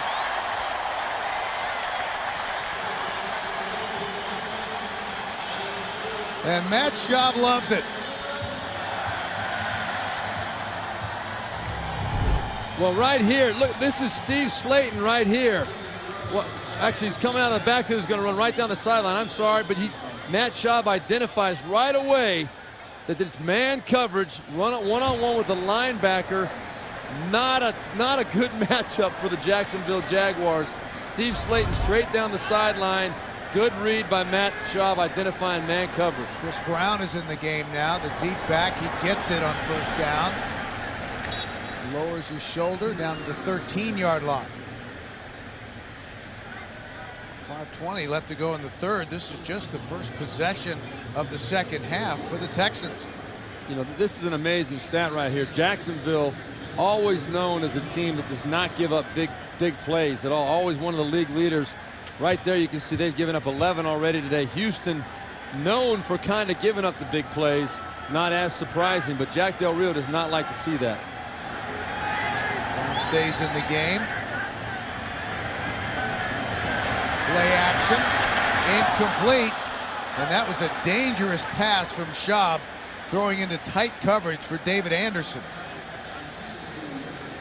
This was a dangerous throw by Matt Schaub. Really not a good decision. If you're going to throw this ball, it's got to be thrown on rhythm. Look how long and how late this ball is thrown over the middle. Right there, that could very easily have been picked off by Reggie Nelson. Matt Schaub, he knows better than that.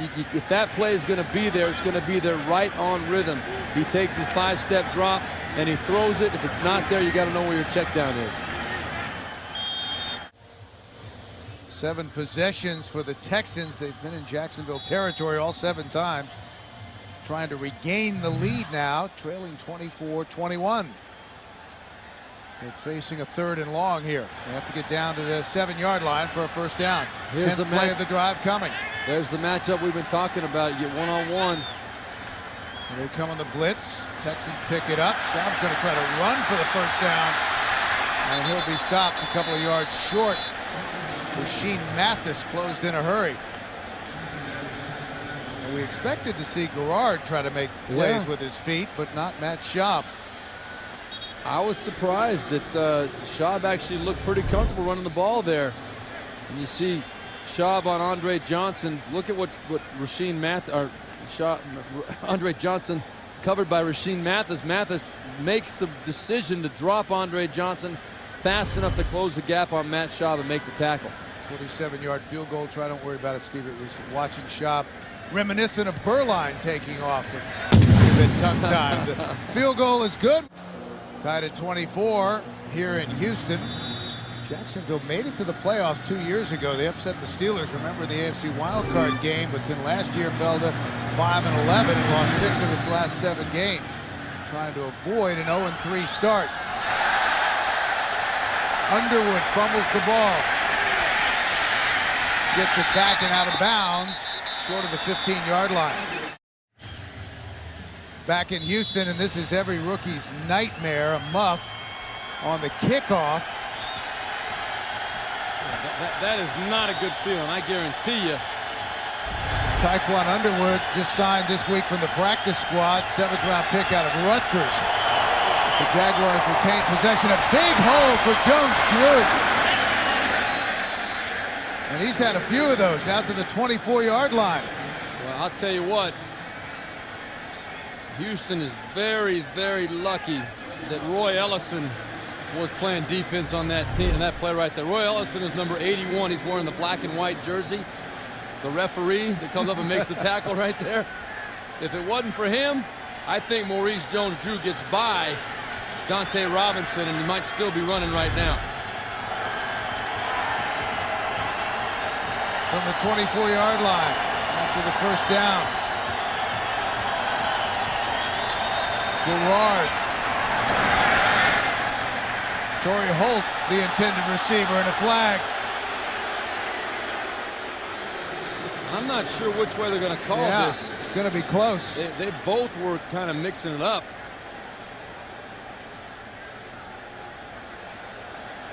Maybe they're going to wave it off. There is no foul for pass interference. I agree with that call for sure. If you're going to call it on one of them, you got to call it on both of them. You'll see Torrey Holt and Dante Robinson both kind of got their hands going. You see Torrey Holt reaching back, kind of holding Dante Robinson down. Dante, of course, held out all of the preseason. Torrey Holt said he watched him on film and couldn't believe how good he looked. He said he was going to go up to him during the pregame and congratulate him. Good job, my man, because this is really only his second week of the preseason. 2nd and 10 for Jacksonville. Again, from the 24-yard line, showing blitz. Here come the Texans. Garrard, they do a nice job picking it up, and that's complete to Holt. Well, right here, you get to see a little bit of what it is that makes Torrey Holt so special. Watch him set up this move. He takes it inside, throws a head in there. Dante Robinson, who is, by the way, a top-notch cornerback and was holding out because he was franchised by the Houston Texan organization. He did not want to be the franchise player, but he's ready to play, playing well. Torrey Holt set that route up perfectly. He's matched up at the top of the screen with Torrey Holt. In Texan territory, play action. Garrard up the left sideline. Out of bounds. Sims Walker couldn't come down inbounds with the football. Fred Bennett had pretty good coverage. I'm going to tell you something, Bill. I don't care how tough your quarterback is. The hit David Garrard took on this play, we'll show it in a second, but Sims Walker, boy, I love the way he goes up with those big hands. Look at this hit. Ooh, man. That hurts me. I'm telling you, I've seen that a few times. It is not a good feeling. Dominic Barber, the strong safety, coming off the bench after a tough day in week 2. Although he did have a 48-yard fumble return for a touchdown. The reverse to Thomas. They ran this earlier and it was effective, and it produces again. And a flag for a late hit. And it's going to be on the rookie, Cushing. A little frustration out of Cushing right there. And I love the way this Mike Thomas runs the football. He does remind me a lot of Steve Smith. I can see what Torrey Holt is saying. Personal foul, unnecessary roughness, late hit out of bounds, number 56 defense. A 15-yard penalty and a first down. Move it all the way to the 21-yard line. Watch how comfortable he looks running this ball and how he sets up. He's so compact and explosive and strong enough to run right through. No doubt about it. Cushing hits him well out of bounds. So a 13-yard gain, 15 more on the penalty. Thomas missed the first 3 preseason games with a hamstring. This is his first ever NFL game. Jones drew the lone setback.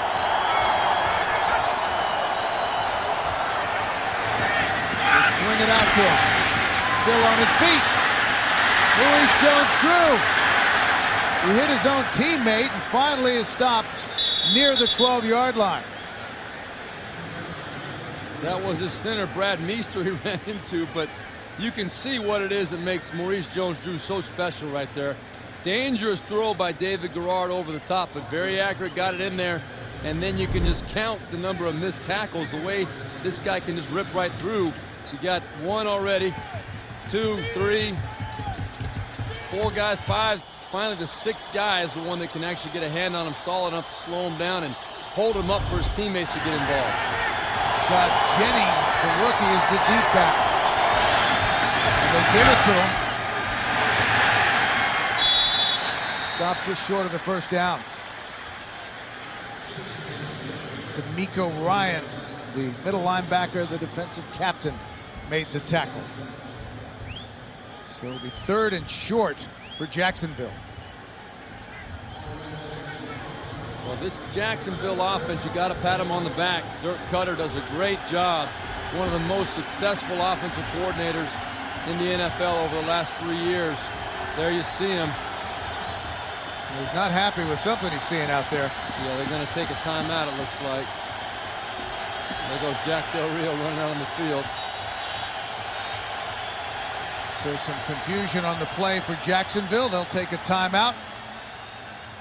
Scored on their opening drive here in the second half and trying for more here. Jack kind of smiles and shakes his head. These guys are loose. You wouldn't believe they're 0-2 and in a tight one, in danger of falling to 0-3. There's just not a lot of tension showing on the faces of the coaching staff or the players. Yeah, we were shocked yesterday that just the overall attitude that we expected to see, the long faces, the intensity, the real frustration, almost the must-win kind of attitude. But well, they came in feeling very confident, and I can see why. High formation, 3rd and short. Jones-Drew tries to spin forward for the first down. He will not get it. Nice defensive surge by the Texans, led by D'Amico Ryans. Well, that was a great time to make a stand right there. You can see there's D'Amico Ryans, number 59. Takes on the block with the correct shoulder. Not a very good effort by Greg Jones, the fullback.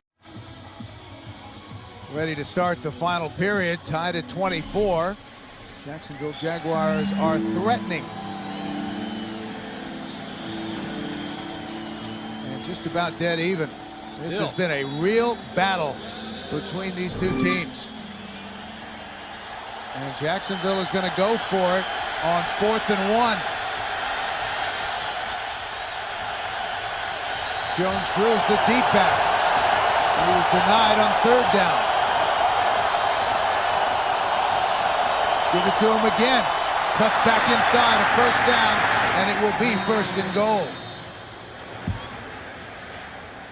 Dominique Barber, the strong safety, made the tackle. Jack Del Rio is very, very confident in his team, and he's always been the kind of coach that goes forward on 4th down. This was a very good run, gutsy run by Maurice Jones-Drew. You had Dante Robinson coming up to meet him in the backfield. What an unbelievable cut. And Jack Del Rio says, that's my guy right there. Let's go. 1st and goal from the 8.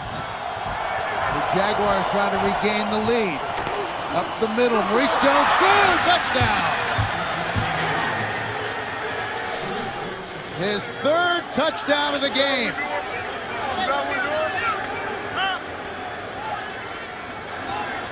He is impressive, isn't he? You lose him. I mean, he got into that 2nd level for the Houston Texans defense. You kind of lose him for a second, but he comes out stronger than he goes in. Great run. That's a good way for Jacksonville to start the 4th quarter. The extra point is good. Maurice Jones-Drew after his 4th touchdown of the season, giving the Jaguars the lead once again, 31-24. And this will be only the 2nd offensive possession of the 2nd half for the Houston Texans. Jacoby Jones is back deep. Scobie kick is a deep one, 4 yards deep in the end zone. Jones bringing it out. Spun down close to the 19-yard line.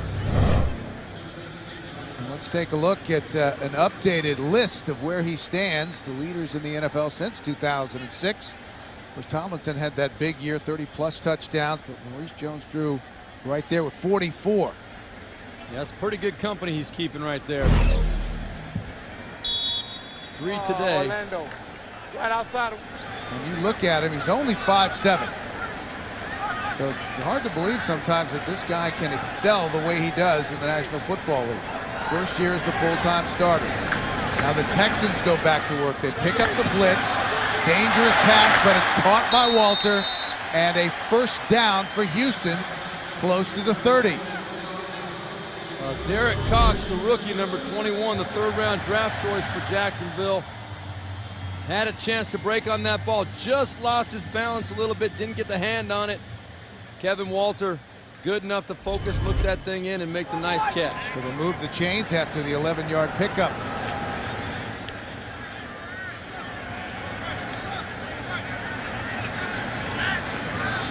...251 yards through the air for Schaub. Slayton is along the backfield. They fake it to him. Schaub under pressure and sacked. Held it a little too long.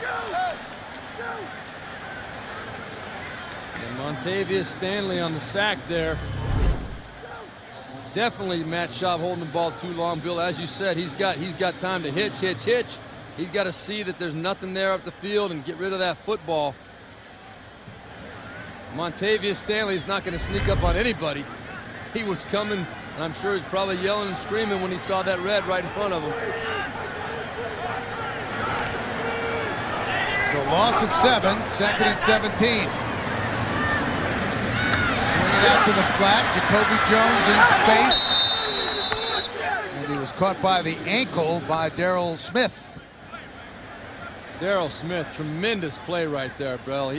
He got blocked, but had the presence and the ability to get up off the ground and still make the tackle on a pretty good runner with the football. You see he's down right there, gets back up on his feet, and still good enough athlete to be able to find a piece of Jacoby Jones and bring him down. Former 2nd-round draft pick out of Georgia Tech in 2004.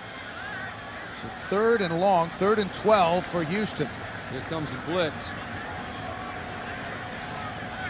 Schaub setting the blocking assignments, and then we have movement in the line. It looked like it was Dwayne Brown who That's moved number early. 76, a 5-yard penalty. It remains third down. He had 2 key recoveries of Steve Slayton fumbles last week to help preserve the win at Tennessee. When talking to Kyle Shanahan, the offensive coordinator for the Houston Texans, this is a situation where very scary for a play call for an offense. 3rd and long. You got the situation, the predicament of trying to force something in there or take something safe. We haven't seen too many defensive stops today. Batted down, it'll bring up 4th down. Nice defensive stand from the Jaguars. It was Derek Harvey who got a hand on it. Yeah, Jacksonville did a great job that series, really forcing the hand of Houston right there. We had a tight end screen coming to Owen Daniels on the right-hand side, and that was big number 91, Derek Harvey, coming in there. Easy to knock it down. Harvey, a first-round draft pick by the Jags last year, led the team with 29 quarterback pressures. So Matt Turk punting to Mike Thomas, the rookie, who fields it at the 26-yard line and is swarmed under. 11:43 left to play, and there's a man down on the field being helped off. That's Sean Thompson, the linebacker, who banged his knee against his teammate's helmet in making the tackle. And you can see a tremendous play by him, but watch the left leg right there swinging around. It gets kind of caught up in that helmet, and you can tell. Grab the left knee immediately. Yeah, right there you see that the helmet wins the battle most of the time in that situation. Well, the Texan defense needs a stop. Well, if they ever did, this is the time right here. Down 31-24. Reese Jones-Drew continuing to pound it inside. Out across the 30 to the 31-yard line. Zach Dials, the linebacker, the weak side backer, made the stop. 3 touchdowns today for number 32. Over 100 yards on 17 carries.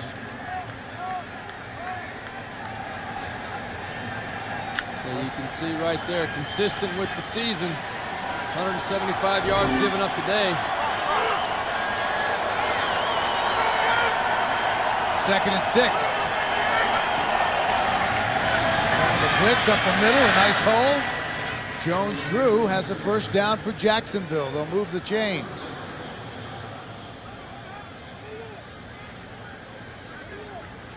Just a good, solid stretch play to the left-hand side, running right over the top of Meester and Manawai and Eugene Monroe, the rookie first-round draft choice at left tackle. Good, solid run. This is a Jacksonville team now that's playing with a lot of confidence. They feel like they've got the Texans defense on their heels, and there's a good reason for them to feel that way. They do. Houston doesn't know what's coming at them next. 1st and 10. Go back to the well, and it doesn't work that time. Jones-Drew turned back. Brian Cushing was the first man there.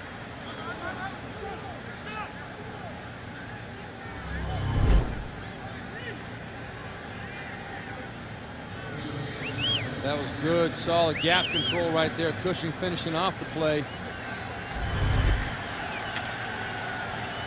2nd and 10. Jones-Drew will take a breather. Jennings checks in. He's the deep back. 9:40 left to play. Jaguars by 7. Gerard on the short drop. Deep slant. And Torrey Holt got leveled, and we're going to have a flag for a late hit. That is one of the points of emphasis in the NFL. Now they're claiming it was tipped That's true. at the line of scrimmage, so let's see. That's a good point. That will pick up the flag, I think, a tip ball. Personal foul. Illegal contact against the defenseless receiver. Number 26 defense. 15-yard penalty and a first down. In that case, it doesn't matter if it's tipped or not. Eugene Wilson gets the call.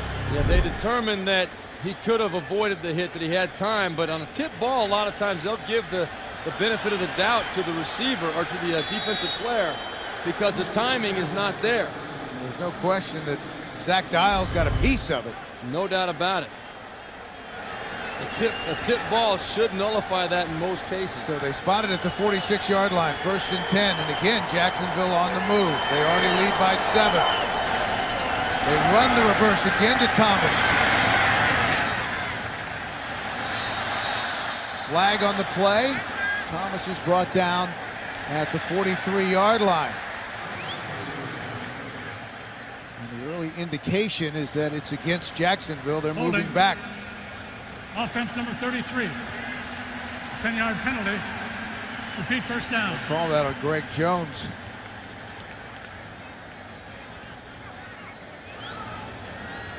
Yeah, we saw Greg Jones earlier not make a very solid block on D'Amico Ryans, and right there gets called for the holding call, putting his team back in a 1st and 20. You know, when you've got the momentum and you've got things going your way, you'd almost rather let them make that stop for no gain rather than losing 10 yards.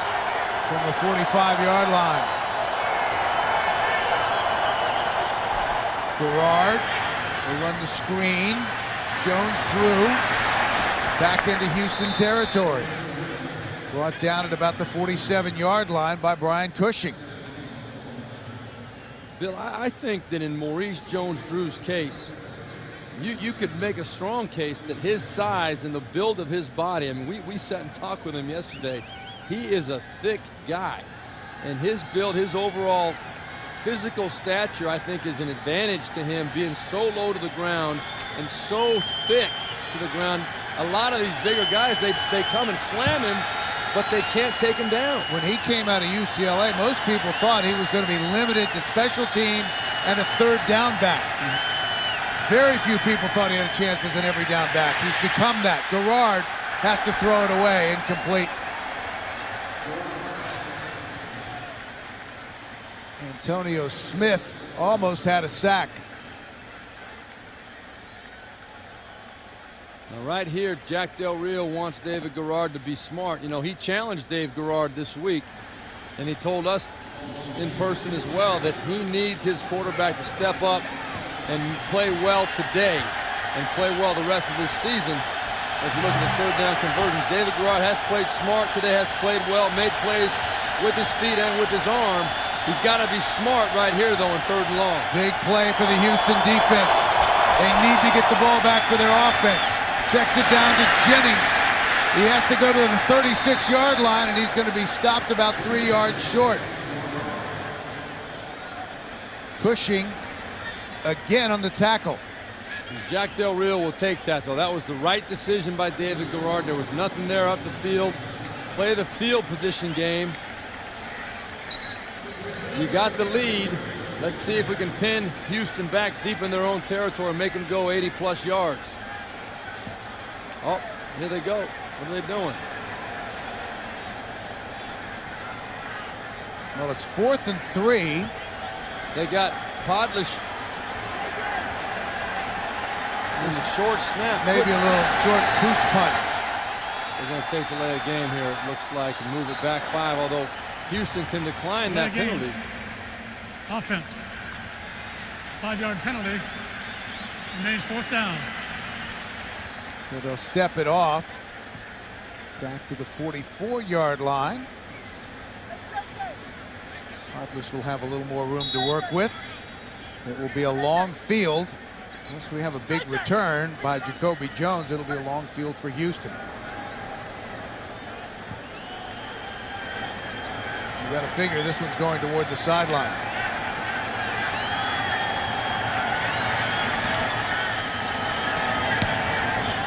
End over end, high short kick. Fair catch is made. 89 yards to go for the Houston Texans. 7:04 on the clock. Jacksonville leads by 7. Slayton is alone in the backfield. Walter, the motion man. Schaub trying to set up the screen and does to Slayton, cuts it back inside and gets back just about to the line of scrimmage.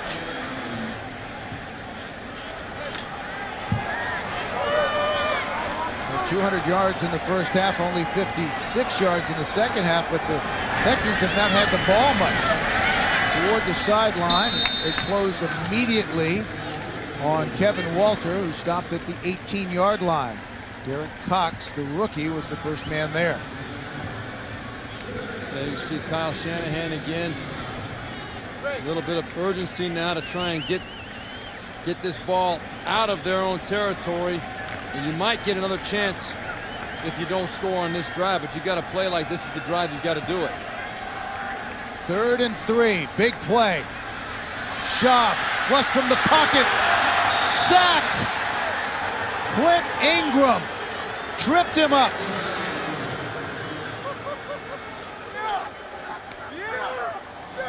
And you're giving the ball back now to Jacksonville, most likely with good field position. A field goal makes it a 2-score game, and that's tough. Tough to overcome in the last 6 minutes of a ball game. And that is the first 3 and out for the Jacksonville defense. And not a very good punt there. And it takes a Houston bounce. And they down it at about the 40-yard line. Just under 5.5 minutes left to go. And the Texans need a stop. The numbers today for Maurice Jones-Drew. 144 total yards from scrimmage. Long count. They give it to 32. And he stopped at the line of scrimmage. Mario Williams led the surge. We saw Ernest Williford, the converted receiver, now playing tight end in motion over there. He was the key front side block. That's an area that if he wants to play more, he's got to be able to show he can do that. He gave up the inside pressure on that play, and that's what stumped that play. If he makes that block, Maurice Jones-Drew might be off for a bigger game. 32 is eligible. And Steve, if everyone knows that they're trying to get the ball to number 32, why has he had so much success? Well, 2 reasons. 1, he's pretty good. and 2 is that the Texans defense has not been able to successfully stop anybody so far this year running the football. Jacksonville's doing a good job. Gerard will throw. Sims Walker puts it on the ground. The Texans have it. Zach Dials.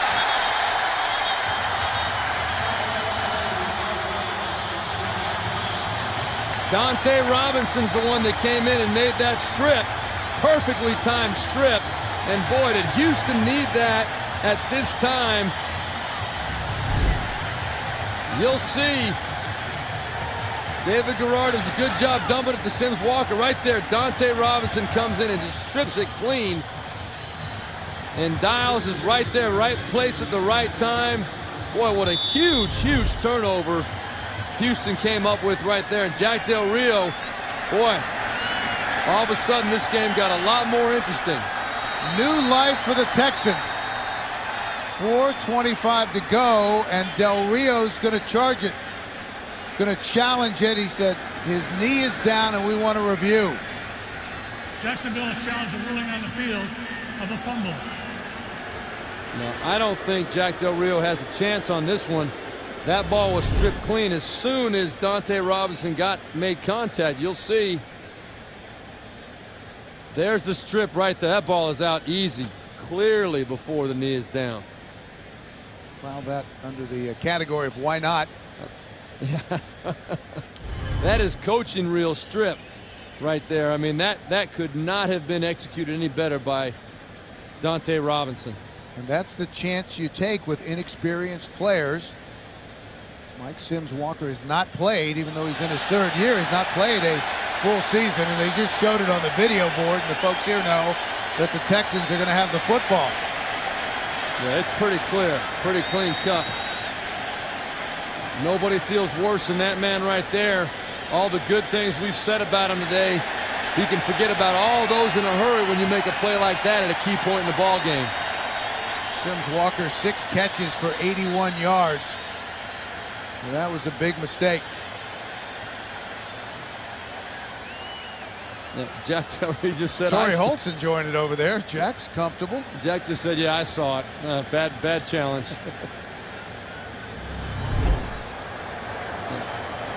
And one more time just to confirm, it's There's very little doubt here, and that ball is out right away.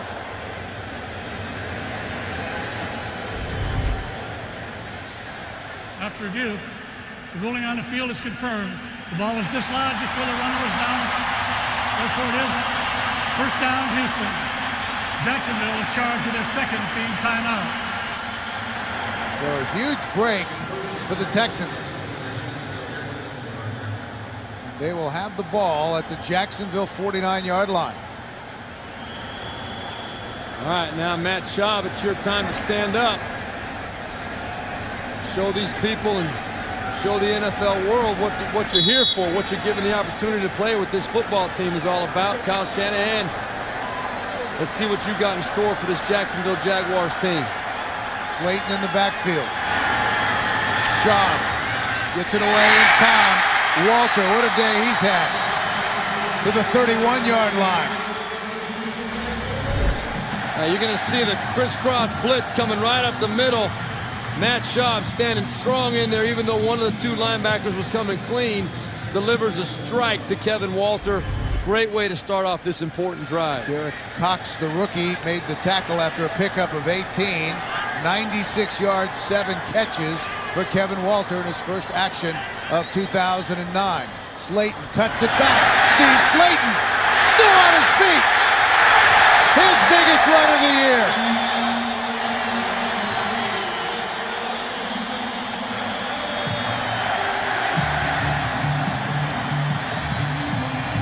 Well, Steve Slayton is another compact running back, 5'9", 215 pounds. I love the way he's cutting the ball today. The confidence is totally different than anything we've seen so far. Now, granted, he's played against two pretty darn good defenses this year in the New York Jets and the Tennessee Titans. Two very physical, aggressive, run-stopping football teams. You put the ball on the ground, you face those teams, it's tough to have confidence. After the pickup of 20, Schaub keeps it, rolling, throws it away. I don't know why he didn't just run with the football. At the feet of Dreesen, the tight end. Well, I'll tell you why he didn't run with the football, because he knew that Clint Ingram, number 51, was going to close the gap on him a lot quicker than... I agree with you. I think he should have tucked the ball and picked up 2 or 3, but I know for a fact that Matt Schaub, as yours truly, does not have a lot of confidence in himself running to the sideline. Not blessed with blazing speed. No, not blessed with it, but that was a time where he definitely should have. So they can get a first down if they get it down to the 1-yard line. Slayton alone back.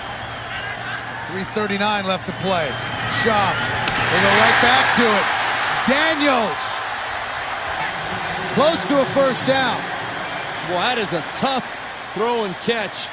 When you get down inside the 20-yard line, the red zone as we call it, those lanes are open. They're much smaller and they're much quicker closing. You see Owen Daniels does a great job coming underneath. That ball is right on time, right on the money, and Owen Daniels knows he's going to get hit. What a great play. So first and goal for the Texans. Going for what could be the tying touchdown. Schaub. Touchdown. Dreesen. And we have a flag on the play. So let's see if the touchdown will stand. Pass interference. Offense number 83. 10-yard They penalty. call that on Kevin First down. Walter. Wow.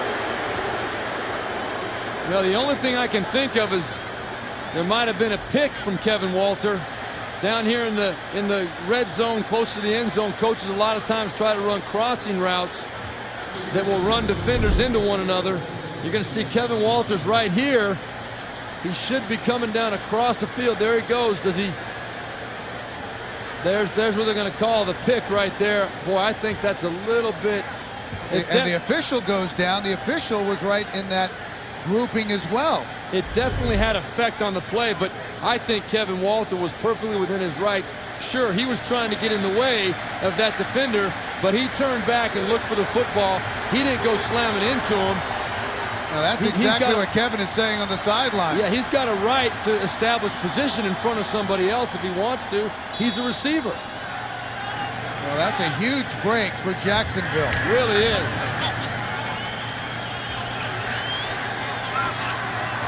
So it'll be first and goal now from the 11-yard line. 2:48 left to play. Empty backfield. Schaub on the slant. And able to hang on to the football. David Anderson took a shot. And I'll tell you what, Bill, I'm not siding with Houston here at all, but I really believe that could have been called pass interference very easily as well. That contact came before the ball got there. What a tremendous catch by Anderson. Ryan Russell just pounded him. Anderson's a little guy. When he first joined the team, he would go out with his teammates and people would say, well, what do you do? No one believed he was a football player. He started telling people he was the mascot.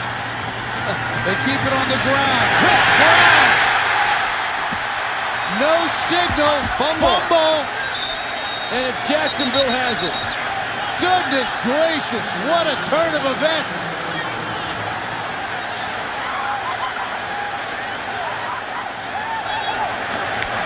And Sims Walker is off the hook. Ruling on the field is a fumble recovered in the end zone by the defense. Now we're going to have a challenge. First down. Darrell Smith recovered the fumble.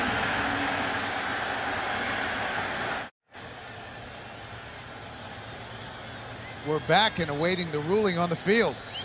This is a tough one.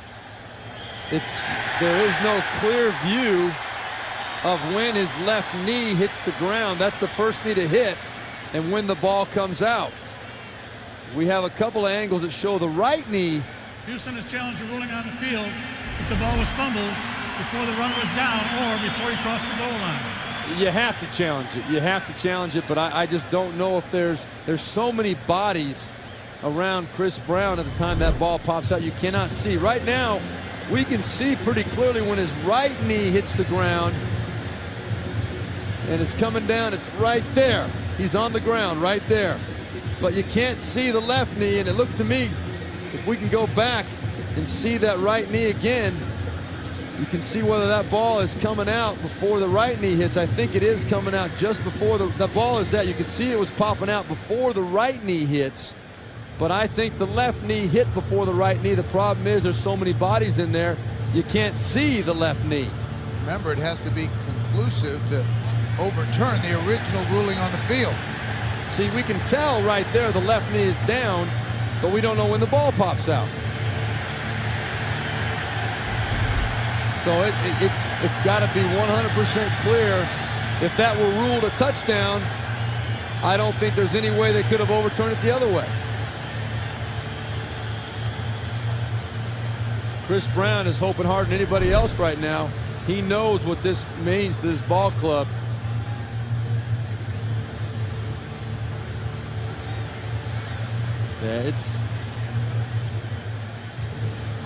I'm a little bit skeptical about the possibility of overturning this thing. I would find it hard to believe they could do it. So just a little housekeeping here. We hit the 2-minute warning. A challenge had not been made, but when we came back from the 2-minute warning, that's when Kubiak threw the red challenge flag.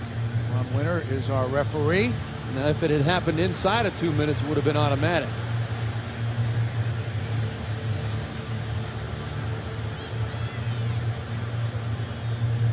They're looking up at the big video board. Let's take a look at a couple of views we have of it.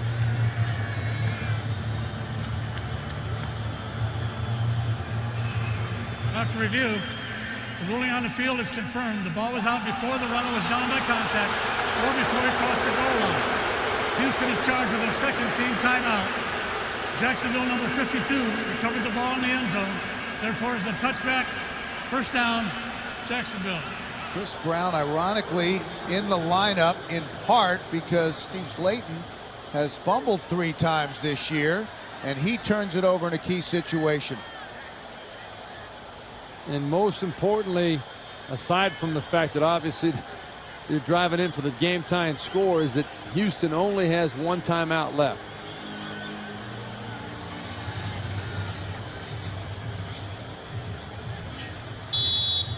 31-24 Jacksonville. Looking for their first win of the season. Jones-Drew popped at the line of scrimmage. Zach Dials made the stop.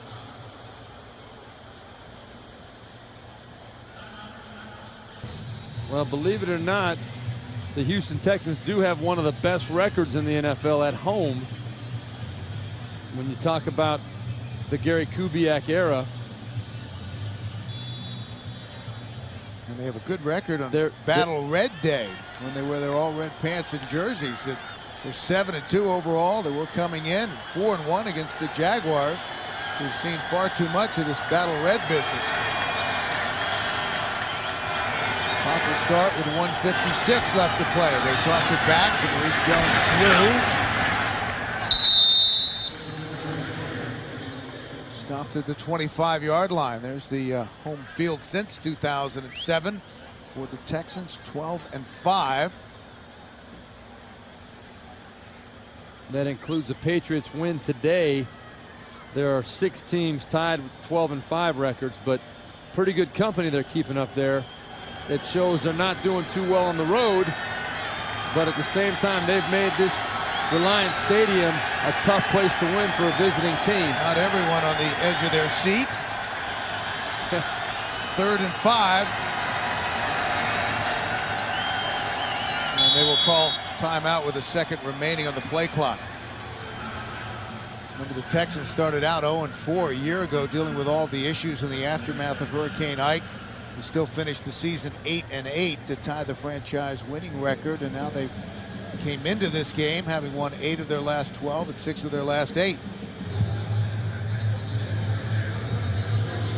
So 1:09 remaining.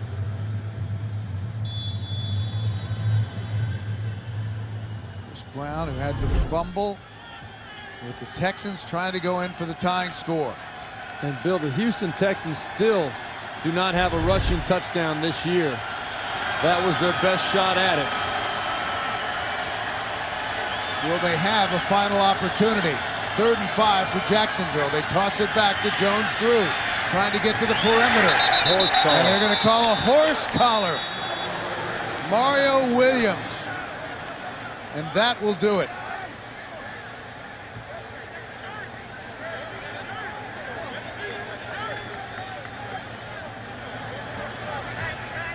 Personal foul, illegal horse collar, number 94 defense, a 15-yard penalty.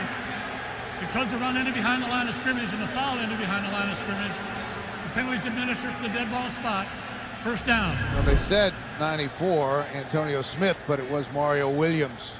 Yeah, no doubt. You see Mario Williams right there. And what's sad, Mario Williams has no way to know this, but he's got great support coming from Cushing, coming from D'Amico Ryans. They're going to be there to keep Jones-Drew from making the first down, and Jacksonville's going to be punting in that situation, but Mario Williams doesn't know that. He's just trying to make a play, and Gary Kubiak knows right now that pretty much costs. That's the ball game.